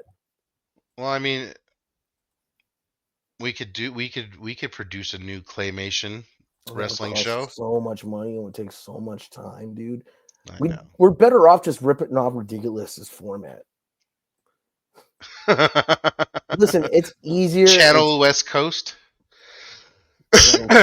Well, you're not on the West Coast anymore, bro. Also, shout out to Rob, Rival Pro. Sorry we were gone for so long. This is for you, Rob. Yeah, this show's dedicated to you. You've been upset at us for not doing this shit. And he's like, I need my bro. He goes to work or something. He listens to podcasts or something. Our homie Dan, dude. Someone told me like they were listening to the podcast and they just like tuned in like randomly. They didn't read it. I just sent them a link. They're like, "Bro, that dude you were talking to sounded just like Nate Diaz." And I was like, "Yeah, he kind of does sound like Nate Diaz, Like, shout out Rob, 209, bro. Right? Headbangers Ball? What? Headbangers Ball was just Singled Out. That's what it was called. I said that earlier. No, we didn't, did we? Yeah, I did. Singled Out? I said Singled Out. And then you said something else. First with Jenny McCarthy, and then they brought in Carmen Electra. No. What? Carmen Electra was so fine. Oh, I thought you were trying to say something negative about her. No, Carmen Electra was fucking gorgeous. She was like one of my first crushes as a kid. Bro, I had her bent over poster on my wall where she was in that aqua blue fucking bikini. Yeah, I remember that. Dude, that shit was all over like every store that sold posters, like every CD store that sold posters, like Tower. The Tom Green show. Warehouse. Tom Green was funny, dude. I remember when he did like a second show. They filmed it in Burbank, and my friends and I were growing up in Glendale. This was like 20 years ago. They tried to go to one of his tapings, and they got thrown out because they weren't over 21. Dude, remember when he fucking got when he had a statue made of like some dude fucking another dude or something, and he put it in his parents' front yard, and then he had fucking water shooting out from the dude's cock. Speaking of getting kicked out, I remember when Ed got kicked out of the Lucha Underground VIP when I brought him back there What'd he because do? he got drunk the week before and talked shit to everyone. So I would get the VIP status at Lucha Piece of Underground. You shit. could bring people, and Shout then you out can Ed. shout out Ed, man. I fucking miss you. We would get to go to the little green room and get all the little sponsor food because who was it? Bagel Bites sponsored fucking Lucha Underground, so we would get like hundreds of bagel bites and shit. Anyway, Nice. I mean, so I was never a Bagel Bites fan, but hell yeah, that's a come up, bro. Ed got in trouble like the week prior at over there, and the like producers and shit were like, yo, dude, like next time, like you're banned. Like he got banned from VIP. Oh, because it was free out. There's free beer. That's another thing. There's free alcohol back there. So I guess Ed got fucked up. Talked this shit. Like he did some Ed shit. Ed So shit. the following week, he didn't tell me anything. He didn't say he got kicked out or nothing. I told him like, yo, I can get you in if you want to come with me. I'll put you on the VIP. She's like, fuck yeah, bro. So I get him in. I take him to the VIP. I drop him off in there to let him do his thing because you just have to walk him in or whatever. So I walk him in. I go do my thing. Next thing you know, like I get a tap on my shoulder. I swear to God, she's like, Gus. I'm like, yeah. I forget her name. I was like, yeah. Um, are you the one that brought Ed? I'm like, yeah, why? Straight up. She said, are you the one that brought Ed? I'm like, yeah. Okay, well, we've already removed his wristband.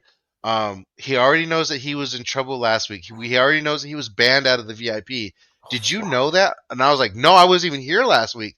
And she's like, yeah, I looked it up to see if you were here and you weren't. Because if you were, I'm assuming you would have known that he got in trouble because he was your friend. And I'm like, nah, I didn't know. I'm like, I brought him here. Like, I didn't know that he got in trouble. I said, but am I in trouble? And they're like, nah, we just cut his wristband and kicked him out and told him, Oh, no, man. you're not allowed back here with the bagel bites no more. Beach. Fucking Ed.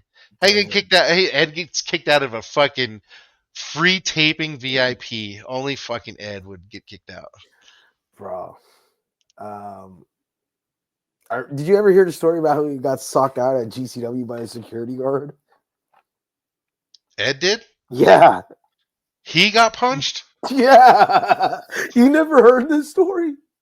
Okay. Tell me the story. So apparently, like, for full context, Ed is Salvadoran. I'm half Salvadoran as well. And, there's a certain slur that's used towards Salvadorans, And if you don't know who Ed is as a person, he's the kind of guy who just says stupid shit and pushes boundaries. And, he's just really not. He's Ed. He's Ed. He's Ed. He's So Ed. he jokingly said this slur, right, at a GCW show. And there was a security guard who's Salvadoran there and doesn't know Ed. Doesn't know Ed's Salvadoran. Doesn't know who Ed is. And apparently, the guy socked Ed in the face. Now, according to Ed, he said he didn't feel anything. But everyone I talked to said it was the funniest shit they had seen in a while. So, bro, Pow! GCW Oh, shows are fuck. too wild for me, man. I'm Fucking Ed. I don't You like didn't go? You haven't been to any of them? I used to go, but now it's like Are like, you going to AEW when it comes to town for you yes, guys? yes. Like GCW shows, it's like they're long. I'm old. I can't. So if you guys want to square up with Andrew, who'll be at AEW. Yeah. No, but seriously, like the staff are always touching people to move back, and I don't like being touched. I don't like being touched. Don't touch me, please, if you see me. A lot of you do that, and it sucks. I don't like being touched. Anyway, no, but Don't touch me. it's like there's always like people like moving through, and it's like even when the shows aren't crowded, it still feels crowded and shit. And there are so many times and instances where people are just throwing shit into the ring at GCW shows, and it's like look, I'm not gonna be saying don't do that shit if you're at a GCW show, but like I'm just gonna be like I'm not gonna be around because I don't want to get hit in the head. I don't want to fucking be collateral damage or anything. Listen, I don't be collateral listen, damage. all that shit's a cool visual, right? When GCW fans are like, "Hey, that rocks," but it's like also like if I'm at a GCW show, I'm standing in the back from now on. I don't want anything flying toward me. But it's like, please don't do that at my shows because we'd have to clean up, and I don't want anyone getting hurt. But at GCW shows, go crazy. You can throw whatever you want there. It's not my Handle it. show, not my problem. Just like this isn't my problem. What's this? What's he about to light on fire? Is it a gas line? I think it's a gopher hole. What do you put down there? Probably gas. No. Oh, the What? He dog. hit the dog. Like, what happened? Yeah. That dog was like, who? No, there's another dog right there too, on the right hand of the screen.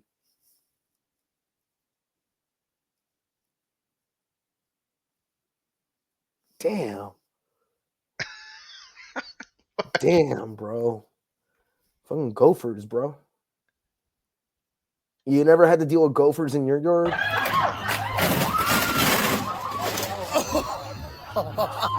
No.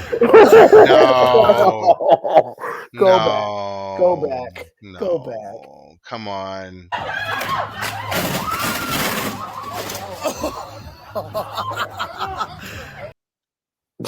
Look, I don't mean to laugh. Okay. But I'm a big motherfucker, and I know when I'm too big for something. That was a kid slide. Come on. Like, this motherfucker not only got stuck, but like stuck and fell back, and then like He definitely got some lacerations on his body from going through that shit. You know those things cut him up for sure.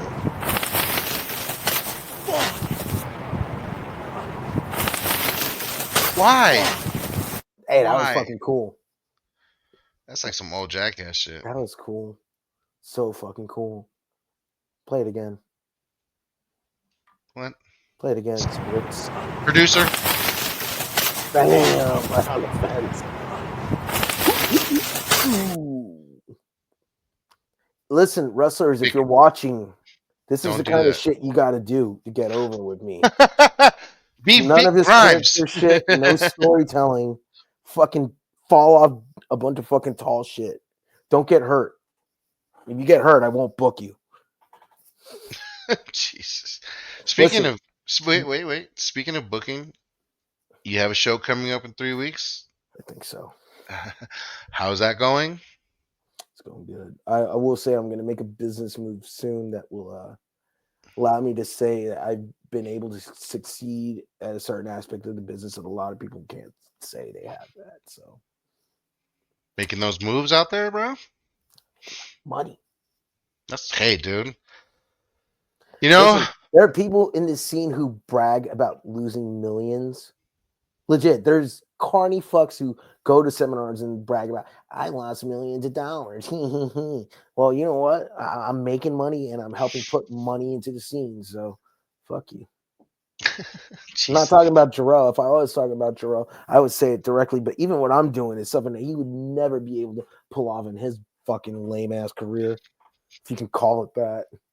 Mr. I have concussions all the time. Oh, I'm going to make another comeback even though I have all these concussions, which I cannot heal from because no one can heal from concussions. Blah, blah, blah. Like, bro, shut the fuck up. Look, he's just a bad news story written all over him waiting to happen, you know? Just it's just a bad news story. God. Just waiting to fucking happen. Like, this guy always talks about, I had concussion problems. I had concussion problems. Why are you coming back to wrestling, you fucking idiot? If you've had a history of concussion problems, like, don't. Fucking moron.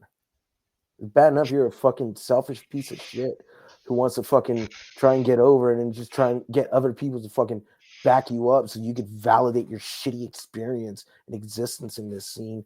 But like, yeah, not only that, you're gonna fucking put so many people at risk, like, with your fucking stupid ass attitude. You know what's funny, man? I listened to an interview that Andy Foster, who runs the California State Athletic Commission, did, and professional wrestling was brought up, and he says he doesn't think it needs to be regulated. Thank God for that. You know, and we'll talk about this next. But like, while he says that, you also got to realize, and people out here got to realize, we are just one Jarrell away. You know, someone who says they've had a history of injuries, but still gets in the ring and then could possibly end up seriously injuring themselves. And I'm being serious here. All right. Fuck Jarrell either way, but I'm being serious to everyone else in SoCal. A selfish asshole who says he's got injuries and blah, blah, blah, especially concussions, which you should not take lightly. Like, I've had so many But concussions he's in my life. cleared. I've had a lot of concussions in my life. I'm obviously fucking like worried about that shit. It's been affecting me, right? And I know what I can and can't do. But this fucking guy, he's saying he's got concussions. He's doing everything that he shouldn't be doing, right? And if, let's say, he goes into a match and he decides to act like a stiff moron because he doesn't know how to actually work stiff. He stiffs the wrong person, and then they decide, fuck this, and then they fucking give him a receipt. And then that's the last concussion. That's the one that does it. And then all of a sudden, it becomes a big fucking problem for everyone. Where it's like, everyone's going to put a spotlight on wrestling because we let somebody who is concussion prone fucking in the ring again, and they got a really bad concussion. It's resulted in major damage for them. And now the wrestling industry is under scrutiny. And it's not just Jarrell, it's also like people who aren't properly trained. We've talked about Legend Jarrell at nauseum, you know. He's a perfect example of, like, if he was in the ring and he got someone injured, everyone would look at, oh, he wasn't properly trained. What's going on in wrestling? And then Andy Foster would probably be like, you know what? Maybe we should take the authority we do legally have over professional wrestling in California and actually start regulating it. That's what people don't You fucking don't want realize. that. They don't fucking realize this shit. You They just don't all want want to that. fucking, oh, I want opportunities. I want to live my childhood dream, man. Like, it's just sad because the participation trophy generation has grown up and now they're fucking running things. They're fucking crying, and it's sad. It's like, and Jarrell is a perfect example of that. And like I said, moving on from Jarrell, like, I'm glad Andy Foster doesn't think wrestling should be regulated, despite some other dickhead carnies in this area think it should be. Which really the only If reason why. California got regulated, it would literally eliminate 90% of those shitty promotions. And that's the only reason why guys like Dave Marquez, oops, I said his name.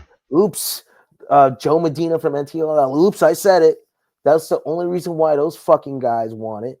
It's the only reason why those guys want regulation. Not only that, like, I remember seeing a Joe Medina guy go on a podcast, and he was saying, like, oh, he doesn't like that wrestlers are getting paid more and they're asking for more money. And he thinks that if we implemented the same system for regulating wrestling the way we do boxing, then it would be transparent and everyone will get to see how much wrestlers are making, which means promoters can end up lowballing wrestlers. And this isn't my words. This is basically paraphrasing what he says, So that's just some of the shit, like, these promoters, like, want. They want to fucking create monopolies and they want to shut people out. Because, dude, if I had to pay a fucking security bond for the fucking wrestlers I gotta fucking pay, like, dude, that's like 5 fucking figures I have to have. Not like low 5 figures. I'm talking a significant amount of money, like almost the amount of money someone can make in like a half a year, just to make sure a wrestling show happens at my level. That's not even gonna fucking get like, maybe a 10th or a 5th of the fucking, ticket revenue to cover the cost, just to have these new fucking fees installed into pro wrestling because a couple of jackasses who have other people's money, well, at least one jackass who has other people's money, and one jackass who pays people next to nothing and can get away with paying a bond because, again, he pays people next to nothing and he's running at a fucking cheap or free venue. I don't know exactly what it is, but like, these people are douchebags, and it would only end up hurting the fans. It would end up hurting wrestlers. I don't give a fuck if I can't run anymore. I don't give a fuck if this shit ends for me tomorrow.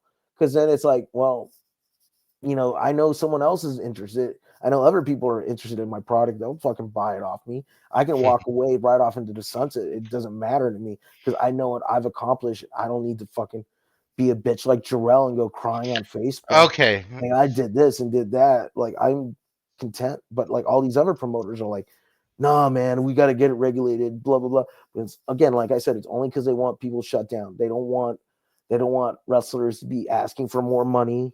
They don't want other promoters to be coming around and having opportunities to fucking grow their brands. To me, it's the most it's like I don't believe in capitalism. I think it sucks, but at the same time, it's like this is a system we live in, and what they feel like what they want is the most anti-capitalist shit in the world. It's anti-free market, and that's bullshit, and takes away choices from people. So, again, like I don't care what people say about me. They can say whatever they want, but I care more about the growth of the SoCal scene. I care more about people trying to get paid more instead of getting lowballed by fucking cheap douchebag promoters and bookers, like. Are you even a promoter? Apparently, I'm not. I will say I'm not a journalist. I never claimed to be one. I'm just a pundit.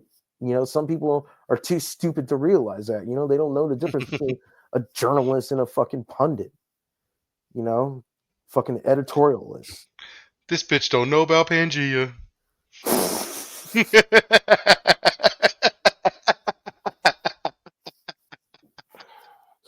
I can't wait to see what whiny bitch response he's gonna have to this podcast. Okay, enough about it. Jarrell, even if you put it on friends only, God, people you are had to still say gonna his show name me. one more time, bro. So if you say his name 13 times, he gets a concussion, right? Not.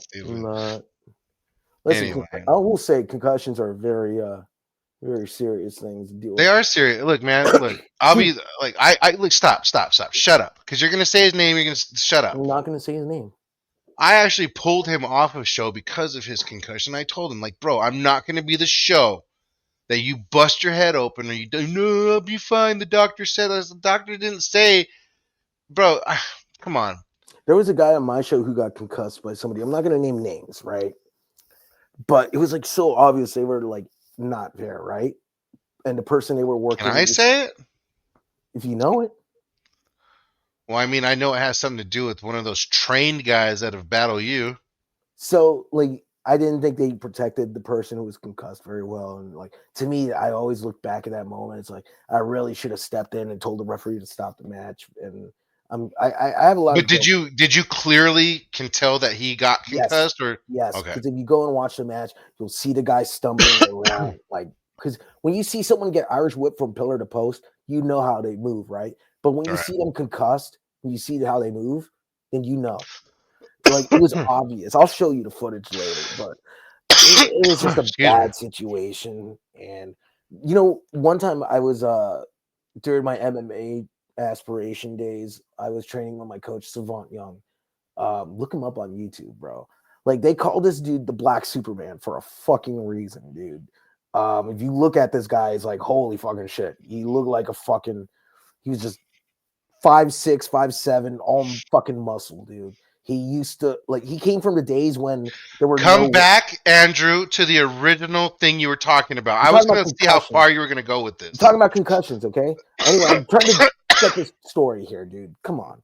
So this dude, buff as shit, well known as the Black Superman because he's known for knocking dudes out with Superman punches. He was in the IFL, and his last fight was in Bellator, and he scored a huge knockout victory. Anyway, one day I was training at his gym. I was sparring. He was my coach, and we were doing kickboxing sparring, right? We were padded up, and we were going light, dude, like 30%, I ended up having my hand down. I learned a valuable lesson that day. He threw a kick, caught me right here in my neck, right? I remember, like, getting kicked, and then the next thing I know, I'm just, like, standing like this for some reason. And Savant was looking at me like, you all right, bro? I'm like, what happened? Like, bro, you just froze after I kicked you, bro. You got to keep your hands up. And right there, I knew I suffered a concussion because I was out for like on my feet for 5 seconds. And when I was going back to my car, I started driving home. I got lost. Oh, I didn't know where I was. So, did I get a concussion in that story that I told you? I did, huh? Which one? Where I lost a tournament in San Diego to a kid named I told you you got a concussion, dude. If you fucking get hit in the head and you're just like blanked out, you've suffered brain trauma. Yeah, because they called the point, and I was like, "What?" Like, yeah, you just got kicked. I'm like, what? Like, how the Yeah, fuck? same shit happened to me in sparring, and it wasn't even a full on kick. Like this dude was just a professional who knows what he's doing, bro. But Oh, it's I also get like that. it's like concussions are serious. They can like you can get them like even from the softest touch. You ever You got a know, stinger? A no, real man, stinger? I could. There was one time where this is gonna sound like such a pussy thing. I was in bed.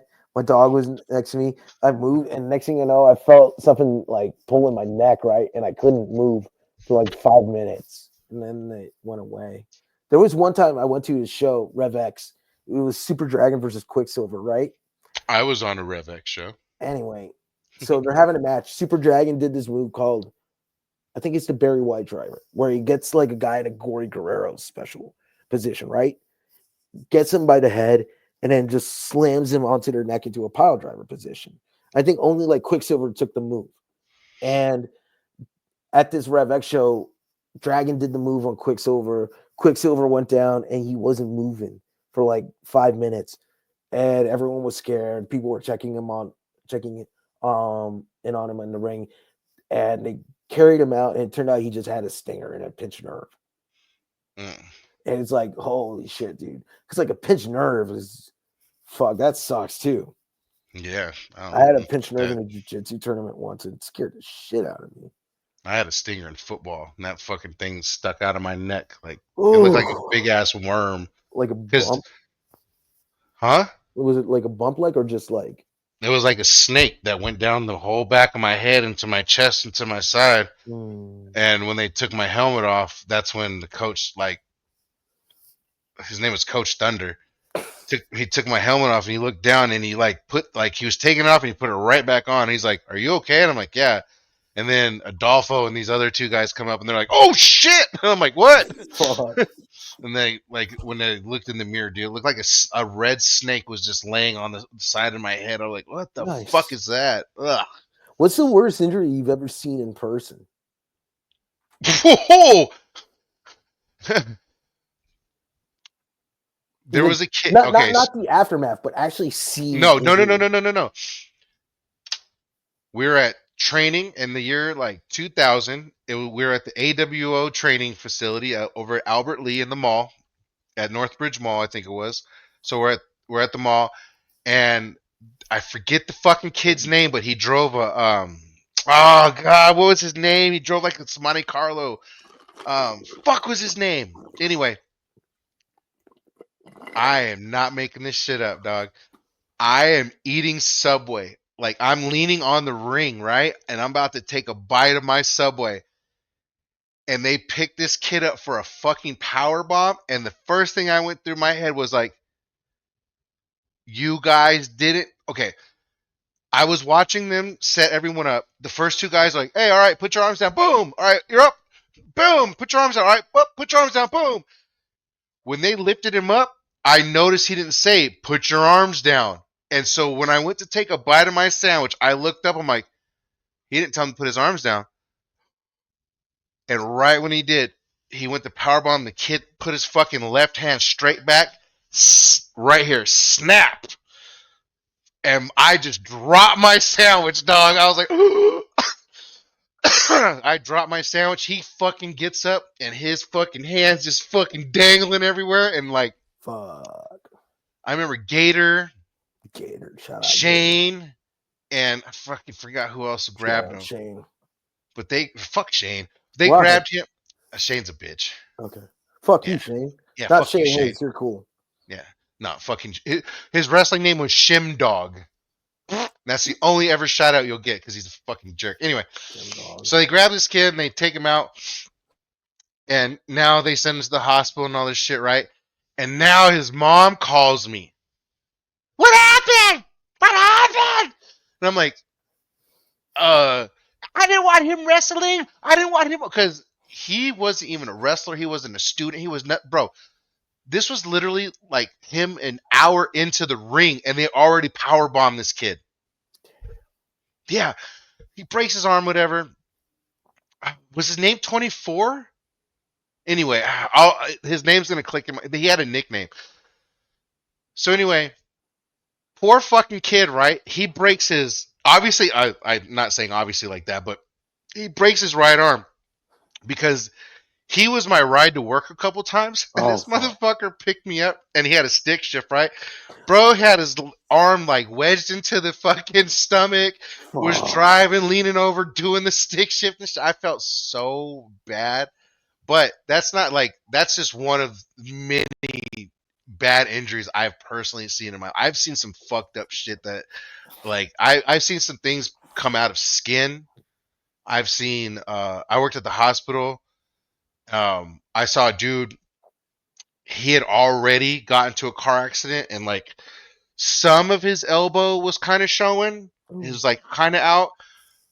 But what I saw was when he got in there, he jerked away from the cop and fell out of the gurney and Oh. busted the thing out of his arm. And I was like, oh, that's Nice. gross. That's fucking gross. When I went Ugh. to a jiu-jitsu tournament January 2013, it was at Big John McCarthy's gym. Like, dude, this place was like a fucking palace for MMA fans. Like, because it had like one of the cages that they had from the Ultimate Fighter. They had like a ring, they had a huge grappling mat, and then they had another grappling room. Like, it was just like MMA like fighters or anyone who trains Paradise, right? And they had a Mhm. tournament there. So I'm there waiting for my division, and there's like these two dudes in the advanced division, right? In a more advanced division, I was higher weight class. Shout out Robert. Shout out Robert. And like there's a match going on, and I'm watching, right? And one of the dudes gets put in a leg lock, like straight ankle lock, right? And he's trying to get out of it, right? And he was just in Oh there for a minute. After like 20 seconds, pop. And he goes, "That's it. That's it. I'm done. I'm done." The guy who was on him, let's go. His leg was fucking dangling like this, dude. Bone, like right above the ankle, like bone was sticking out.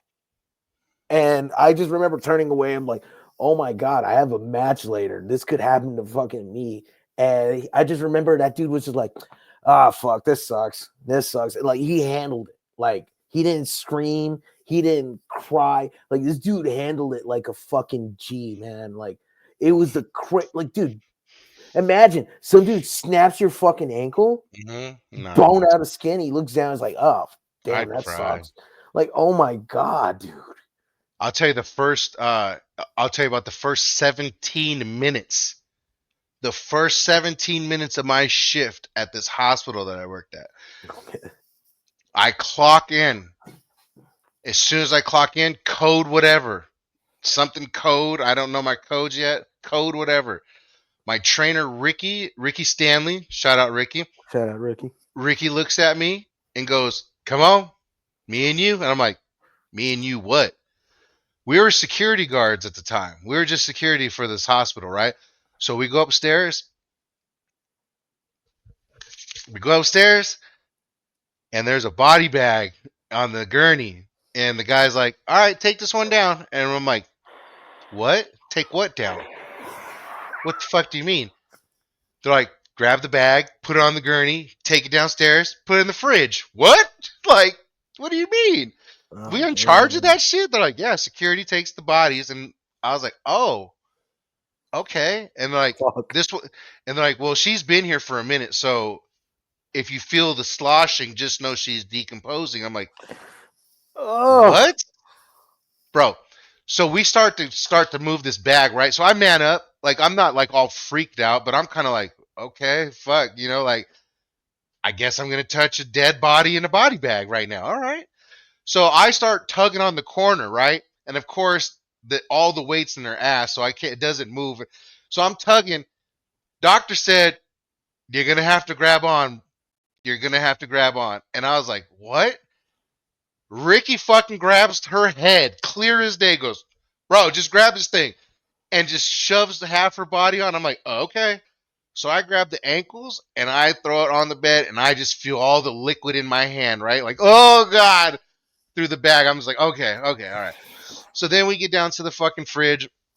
Now we're fucking putting this body onto a in the slide. mortuary. it's a baby mortuary. Exactly. It's a baby mortuary. There's like four. Okay, so when you go into this room, you go into the fridge room, and then there's another fridge. And when you open that, there's 4 slots. So 2 of them already had bodies in them. So I have to fucking now pull out the third one from the bottom out the slide. So then we take this big slide thing and we put it under the body. Now we put the body on there. Okay.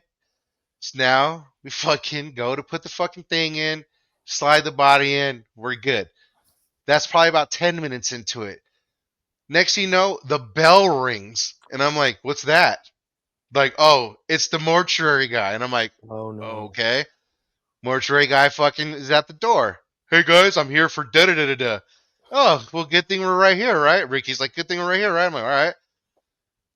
Bro, now we have to take one of the frozen bodies out and put it on the gurney and give it to him. Pull the body out. I misjudged the slide. Straight to the ground. Fuck. Body slid right off the gurney, off of the bed, onto the ground, head fucking first. And I'm just like, oh my god, dude. Like, fuck me, right? Because I know for a fact I gotta grab shoulders, head, something. I have to lift this up and go boom. So I do it. I pick this motherfucker up, throw it on there, and we throw it in the fucking gurney, put it on the slide, give it to him. He rolls out, and I literally looked at him. I said, "When's lunch?" Like, I'm already fucking. I'm done for the day. Like, I ain't never touched. I ain't never like touched a dead body. You know what I mean? Like I've seen some shit. Like, I don't want to get When's into the first that, time you but saw a dead body? I was like 6 or 7, and I saw my grandfather's body in a morgue. I can't believe my okay. parents let me see that. It fucked me up for life.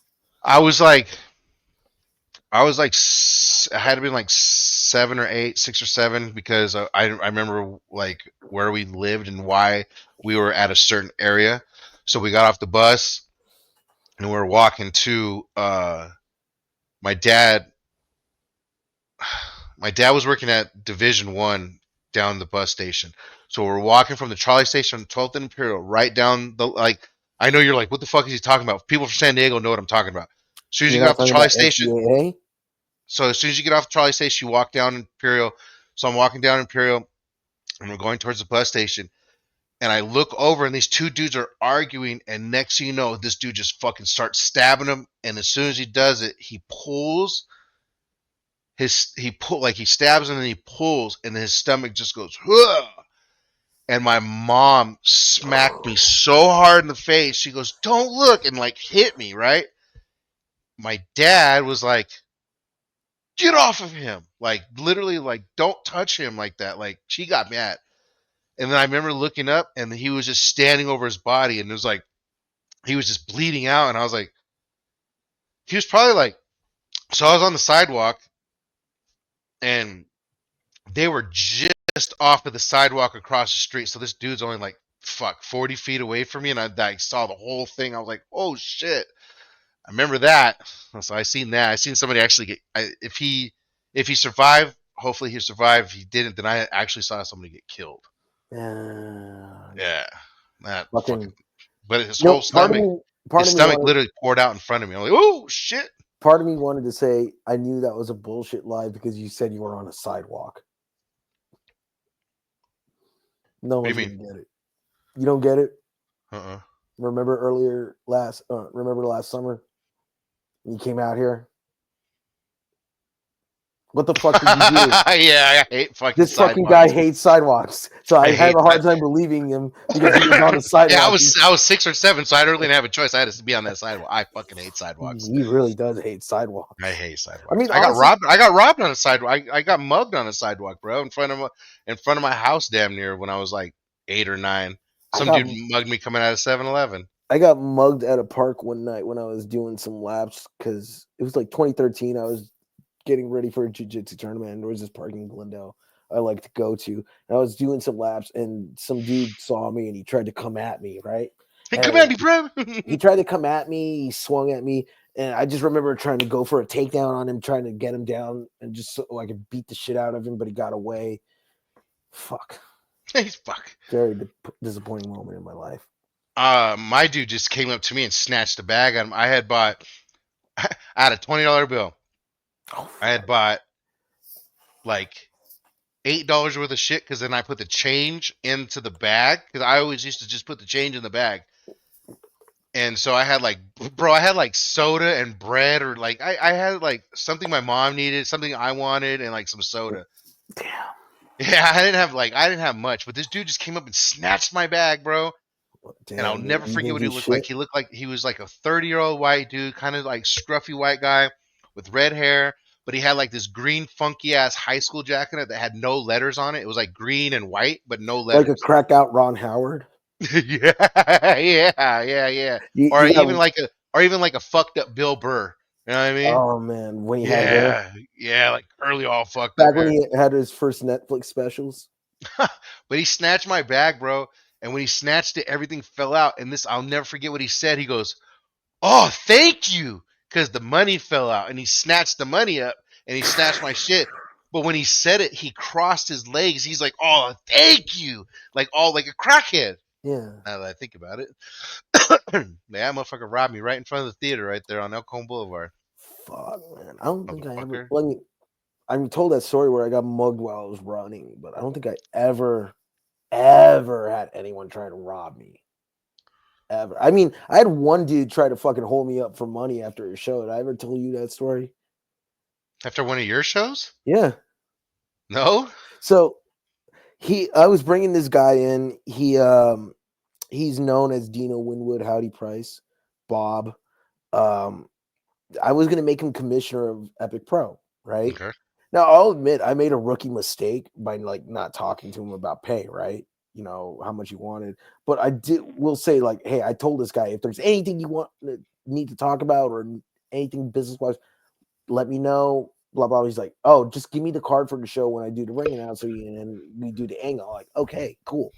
So show happens, blah blah blah. We do the angle where he's named commissioner. So after the show, he comes up to me and he says, hey, can we talk about pay? I was like, oh shit, I didn't figure I was gonna, I didn't know you want money, but I told him, hey, let me give you some. As I was like going in my pockets. Long story short, I handed him a 20 because I only had $40, right? 20 for gas and 20 for food to get home, and it was gonna rain that night. I gave him 20. I said, here, this is what I got. I can give you right now. I'll get you more later. I'll take care of you later. Basically, I was gonna send him more money later. Then he started bitching at me. He's like, what is this, $20? I'm a rookie. And I thought he was doing a bit, because he likes to do comedy shit and all that. I thought he was joking, right? So he goes off, storms off, leaves. And I'm just like, okay. I messaged him later that night. I said, hey, thank you for all that, blah, blah, blah. Get your PayPal info. I don't know if I mentioned PayPal info right off the bat, but I told him I was going to take care of him. I just needed to handle some things, right? Then he messaged me all like this long 4-paragraph message. And he's like, thank you for having me, blah, blah, blah. But I did not appreciate this, blah, blah, blah. If you're going to have me on your shows, I expect to be put my full rate tonight. And from now on, every show before the show in an envelope, you have to give it to me. I want $150. And I was just like, you're trying to fucking hold me up for $150. Like, here's the thing. I told him I would have paid him 50 for that show. I was going to send him an extra 30 so we can make it an even 50, because that's what I usually pay, like the range I pay my ring announcers in, 50, 75, 60, whatever I can afford, whatever's on budget, that's what I offer, This fucking Jarrell guy. tried to stick me for $500 extra one time. So he fucking, how dare you bring up his name? Anyway, he tried to pull this shit on me, right? And I told him, no, bro, I'm not gonna do that. Look, we don't have to work together anymore. If you're gonna be like this, just send me your PayPal info, I'll send you the rest of your money, and we're done, But he ended up blocking me. He didn't even ask like me to send him money. He didn't send me his info. He just blocked me, and he started talking shit on social media because he didn't fucking get paid, an amount of money that like only like 4 or 5 wrestlers were going to be making more than, on my show.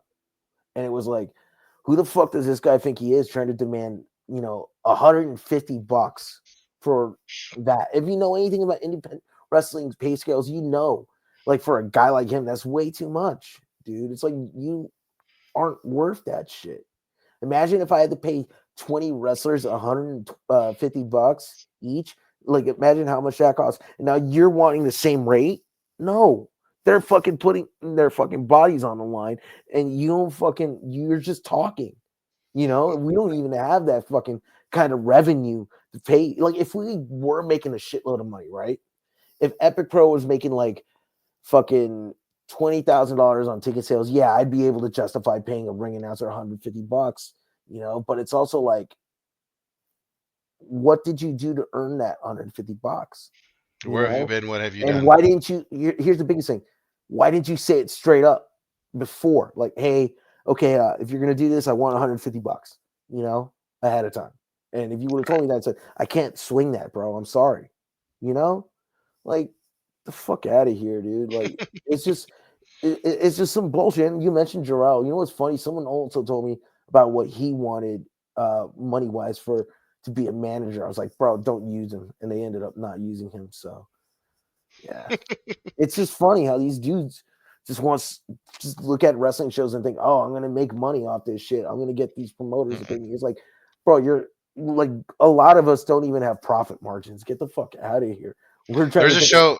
There's a show that Super Beast is doing out here with a guy that I know, Terry, and I offered free services to just do the announcing because it's like, bro, like, first of all, I looked up the capacity of the place. I looked at their ticket sales. It's like, okay, I'm not going to sit there and judge them, but worst case scenario, they make this. Best case scenario, they make that. Great scenario, they make this. It's yeah. independent pro wrestling. I offered free services. Why? Because I'm going to a bar. First and foremost, I'm going to a bar that has free food, and I'm the announcer. Mhm. Guess who's going to get free food and free drinks because he knows how to announce? You know what I mean? Like, I'm sorry, I don't have any like accolades of anything like that. I just know how to announce good and offered my services. And bro, I'm $150. Fuck no. Like even if you offered me 20, I'm like, it's probably too much for me. Like And $10, it's you like know. it's like I try and pay people fairly, but it's also like, when you're only bringing in $4,000 or $5,000 and shit in ticket sale money, it's like, and you also have like, you got to spend It's 8,000 in overhead, around, yeah, you're losing pretty at, much. if you're not doing it right, you're losing at least like $1,000, and then it's like no, people don't realize, because like the wrestlers take up a large chunk of the money that's coming in, and then The there's the chunk, ring rental, the and then chunk. there's the production, and then there's the referees, and then Wait. I pay referees. Stop speaking Chinese to some of these promoters. They don't know what production flyers and Oh, I'm sorry, marketing advertising is. and marketing. I'm sorry. Yeah, there's a Yeah, they lot of don't know. money that goes into this shit. And it's like, I have like, I'm not gonna name the wrestlers who like helped me out before, but there are guys who've done big things that are like, oh dude, I'll work at a discount. No worry. Don't worry about it, bro. Don't worry. It's cool. Because the money doesn't even matter to them, they're doing it because they love this shit. And it's like, if you're telling me that international wrestlers who fucking go places, who booked on big shows, appeared on pay-per-views, appeared on TV, they're say they don't have an ego like you do, like a fucking guy who's burned every fucking bridge in fucking SoCal, like Dino Winwood did, like, fuck him. Fuck him, dude. And he's like, and I'm only saying this now because he spent so much time bad mouthing me in public, and I never really had the opportunity to. So fuck it, When he claps back, I'll fucking clap back like I did with Jarrell. So I'm not. Who is your I'm not. favorite character in Entourage, Andrew? We have like 7 minutes left. 6 minutes, 5 minutes. Turtle. Turtle? Turtle. Drama was mine. Listen. Turtle was like he was always funny. He always had funny clips, and he was always spewing out one-liners and shit. And of course, So is that drama though. drama was funny in his own way, but like Johnny Bananas. did you see that fucking thing that Kevin Dillon and Ryan Connolly are doing with Charlie Sheen? No. They're basically doing a movie where he's starting a podcast with Kevin Dillon that guy fucking Right. played E. I forgot his name already. Kevin, look, you just said it. Yeah. So they're doing a thing where it's like they have a lot of they have like several cast members from Entourage and shit on it. And It's a movie. yeah, it's like a movie that's coming out. It feels, or it came out, I don't know, but it feels like an Entourage like continuation, even though it probably isn't officially an Entourage continuation. They need to give us one more season. I mean, You what don't is there to do? Because what E What has have a they been kid up to? now. E has a kid now. What has Turtle done? What did How Turtle much do? money does Turtle have now? Because he was what 60, 70 million, like almost deep. I mean, honestly, I miss the days when Turtle was just fucking Vince's driver. I miss that. I miss that. Listen, when they were just like all living off of Vince, like that was the perfect dynamic. And then they all started getting their own things and they started being successful. And it was like, this show's not fun anymore. They're not fucking going to video game competitions. This isn't Oh my god! fun. Remember when they They're thought not he was going to gonna take a Comic piss Con. test? Yeah, Comic Con and shit. And then the entire thing with Chuck Liddell and Pauly Shore, like those What's fucking a chocolate dill? those fun episodes just went away, dude. Didn't you notice? Like, as soon as like season 4 had some fun episodes, but like I think the last fun Entourage episode might have been what was it? The one Don't where say they it. go to the Sweet 16. The bat mitzvah?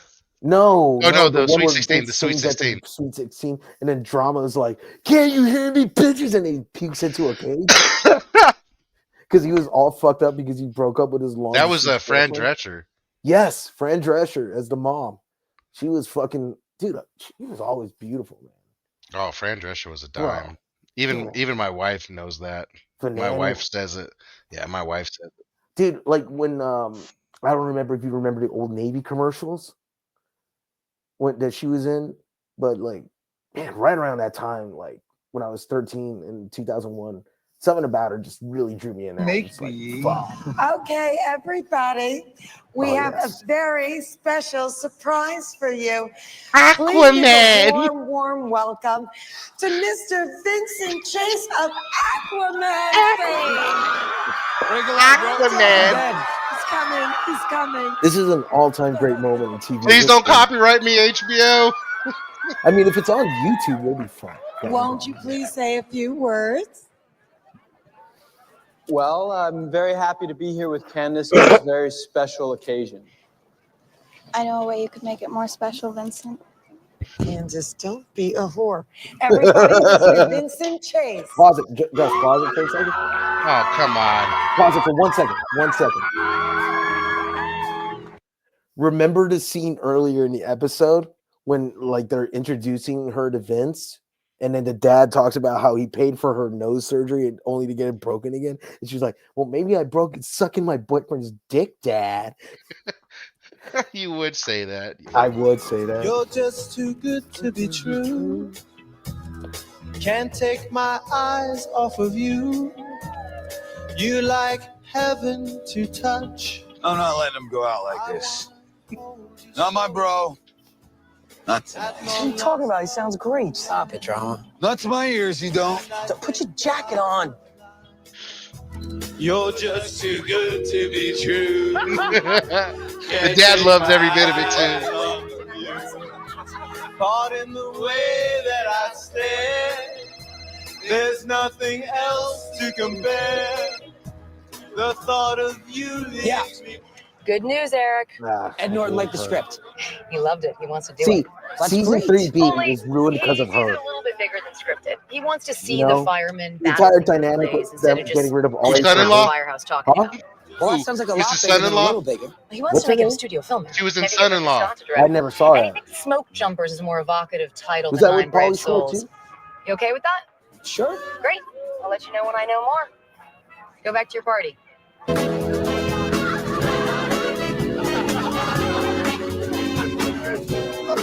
Yeah, Vincent Chase.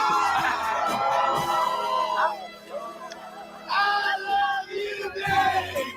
And if it's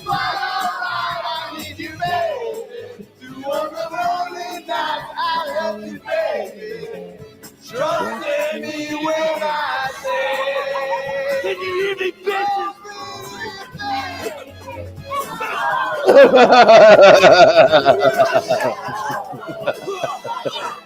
Here comes the best part.